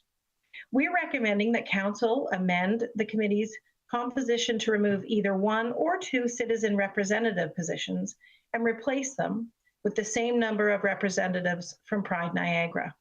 And there's a few reasons for this recommendation. It seems like we're recruiting multiple times per council term, and even then it's been difficult to retain active and engaged members. The Pride Niagara member in question has served for 6 years and has attended nearly every meeting. That kind of dedication is rare, especially on a small committee that sees a lot of turnover. His commitment to this work and to the city has been clear from day one. Pride Niagara also plays a major role in St. Catharines. They host and support numerous local events and are a key part of the 2S LGBTQI plus community here. Their inclusion ensures that we're hearing from a group that's actively shaping and supporting life in St. Catharines. The committee membership is small but mighty. We currently sit at 3. This number is in part because of our chair, Jonathan Belgrave. They're running for the Port Dalhousie by-election. Keeping good people and good advocates is important, especially when principles of equity and inclusion are being attacked daily in this current climate. And there are more specifically directed attacks onto us LGBTQI plus communities, even here locally, sadly. We also ask council to consider that where someone rests their head at night may be less important than the city they represent through consistent action and presence, especially in community building efforts. This change would strengthen the community's connection to the people we serve and help ensure the voices at the table reflect the lived experiences and needs of our 2S LGBTQI plus community. As you've noted with your flag and awareness, today is Trans Day of Visibility, and queer communities are under attack, and it's paramount that we take all the dedicated community members and allies that we can. Thank you for your time and for considering this recommendation. Thank you, Ms. Pierce, for your presentation. Are there any questions for the presenter? Councillor McPherson. Thank you, Mr. Mayor. Thank you, Deb, very much. The question I have is, would the committee, I appreciate the recommendation that the committee's made, but would the committee be okay if we maintained the status quo, if we returned the two representatives who have been removed from the committee because of their location? Would you be okay if we return them to the committee, maintain the status quo, and then at the end of this term, looked at the makeup of the committee instead of kind of changing the makeup of the committee mid-term, so to speak? I think that's a terrific recommendation. I think that's really meeting us where we're at. And yeah, I think that's a terrific solution. Okay. Thank you, Deb. Thank you. Thank you, Councillor McPherson. Seeing no other questions, thank you very much, Ms. Pierce, for your presentation. Thanks for everything you guys do. I just sit here and tell jokes, but I appreciate it. All right, can I have a mover and a seconder to receive the delegation? Councillor Dodge, Councillor Lindell, all those in favor? Opposed, and that's carried. And so now I need a counselor to move the motion, or perhaps an alternate motion. Counselor McPherson. Thank you. I believe there is the alternative one there. There we go. That would be the alternative. So the alternative motion is that the public appointment policy section 1.2, bracket 1.1.1, be waived to permit the 2 members that were removed from the 2S LGBTQI plus committee due to being non-residents of St. Catharines be reinstated to the advisory committee, and that prior to a new committee being struck in the next term, the office of the city clerk, supported by the 2S LGBTQI plus advisory committee and the manager of diversity, equity, and inclusion, review the composition of the committee and provide recommendations on any changes, including the potential addition of members who may represent an organization or group but reside outside the city of St. Catharines. Councillor, do you want to speak to this, or are you allowing it to stand? Okay. And the seconder is Councillor Dodge. All right. Any other questions or comments? Seeing none, I will look to the clerk to call the roll. Councillor McPherson. Yes. Councillor Dodge. Yes. Councillor Ratzlaff. Yes. Councillor Phillips. Yes. Councillor Miller. Yes. Councillor Harris. Councillor Kushner. Councillor Lindell. Yes. Councillor Williamson. Yes. Councillor Townsend. Yes. Councillor Stevens. Yes. Mayor Cisco. Yes. That's carried. All right. 13.3 is the resolution from the minutes of the 2S LGBTQI plus advisory committee meeting of January 15th. That council consider a bylaw that would enact a buffer zone for anti-2S LGBTQI plus protests that keeps them away from 2S LGBTQI community spaces and events. Do I have a mover and a seconder for this one? Councillor Miller and Councillor Kushner. Any questions or comments?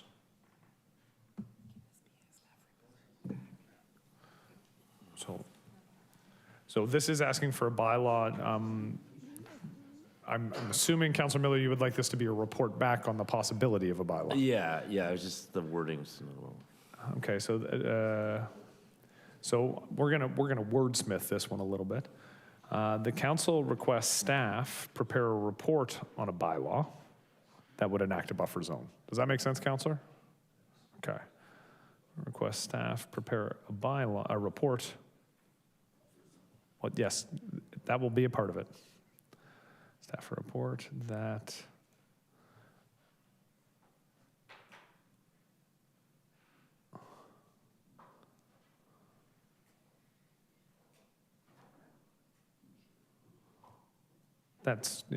we can go with that. No, it's okay. We're doing it on the fly here, so it's all good. All right, so council requests staff prepare a report that would enact a buffer zone for anti-2S LGBTQI plus protests that keep them away from 2S LGBTQI plus community spaces and events. So we want to prepare a report on a bylaw that would. There you go. That makes sense. All right. Seeing no questions or comments, I will look to the clerk to call the roll. Councillor Miller. Councillor Kushner. Councillor Lindell. Yes. Councillor McPherson. Yes.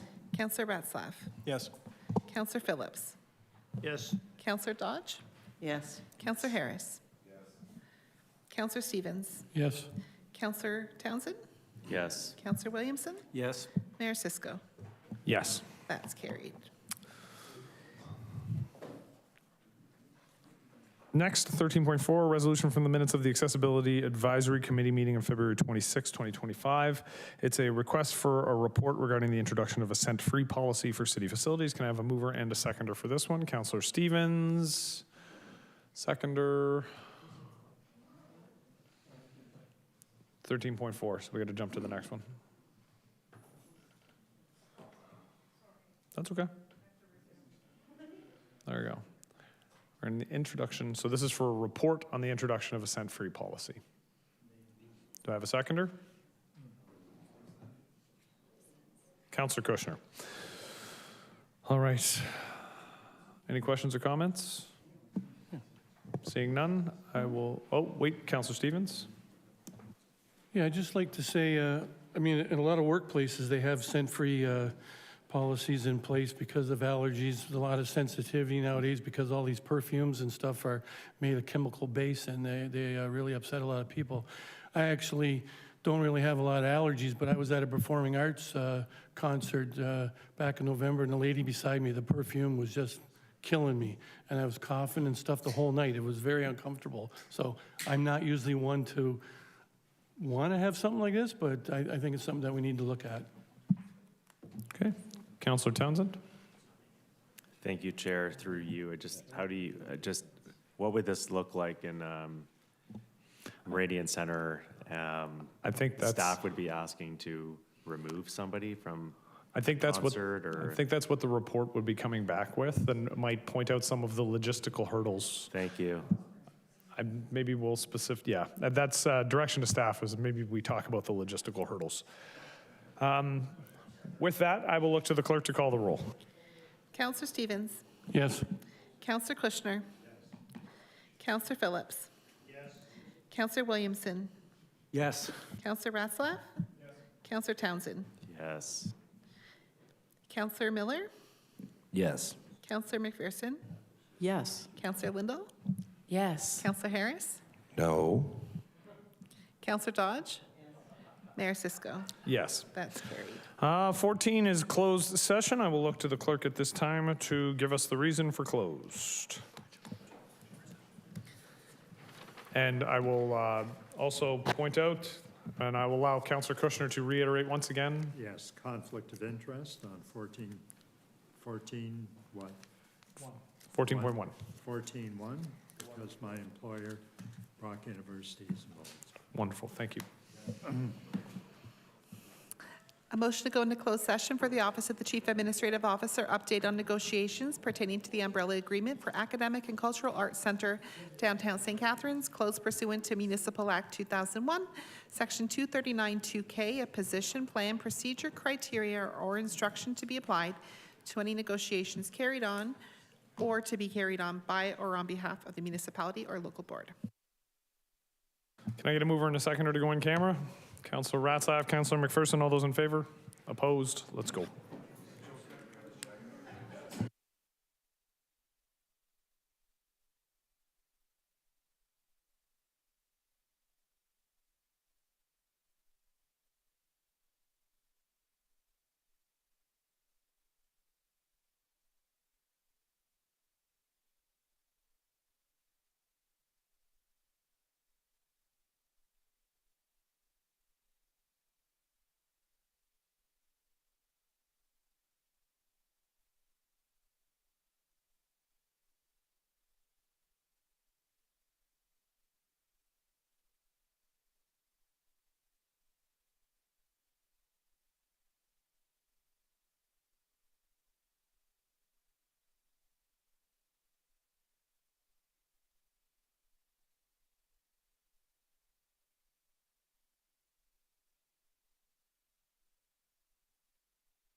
Motion arising from closed session.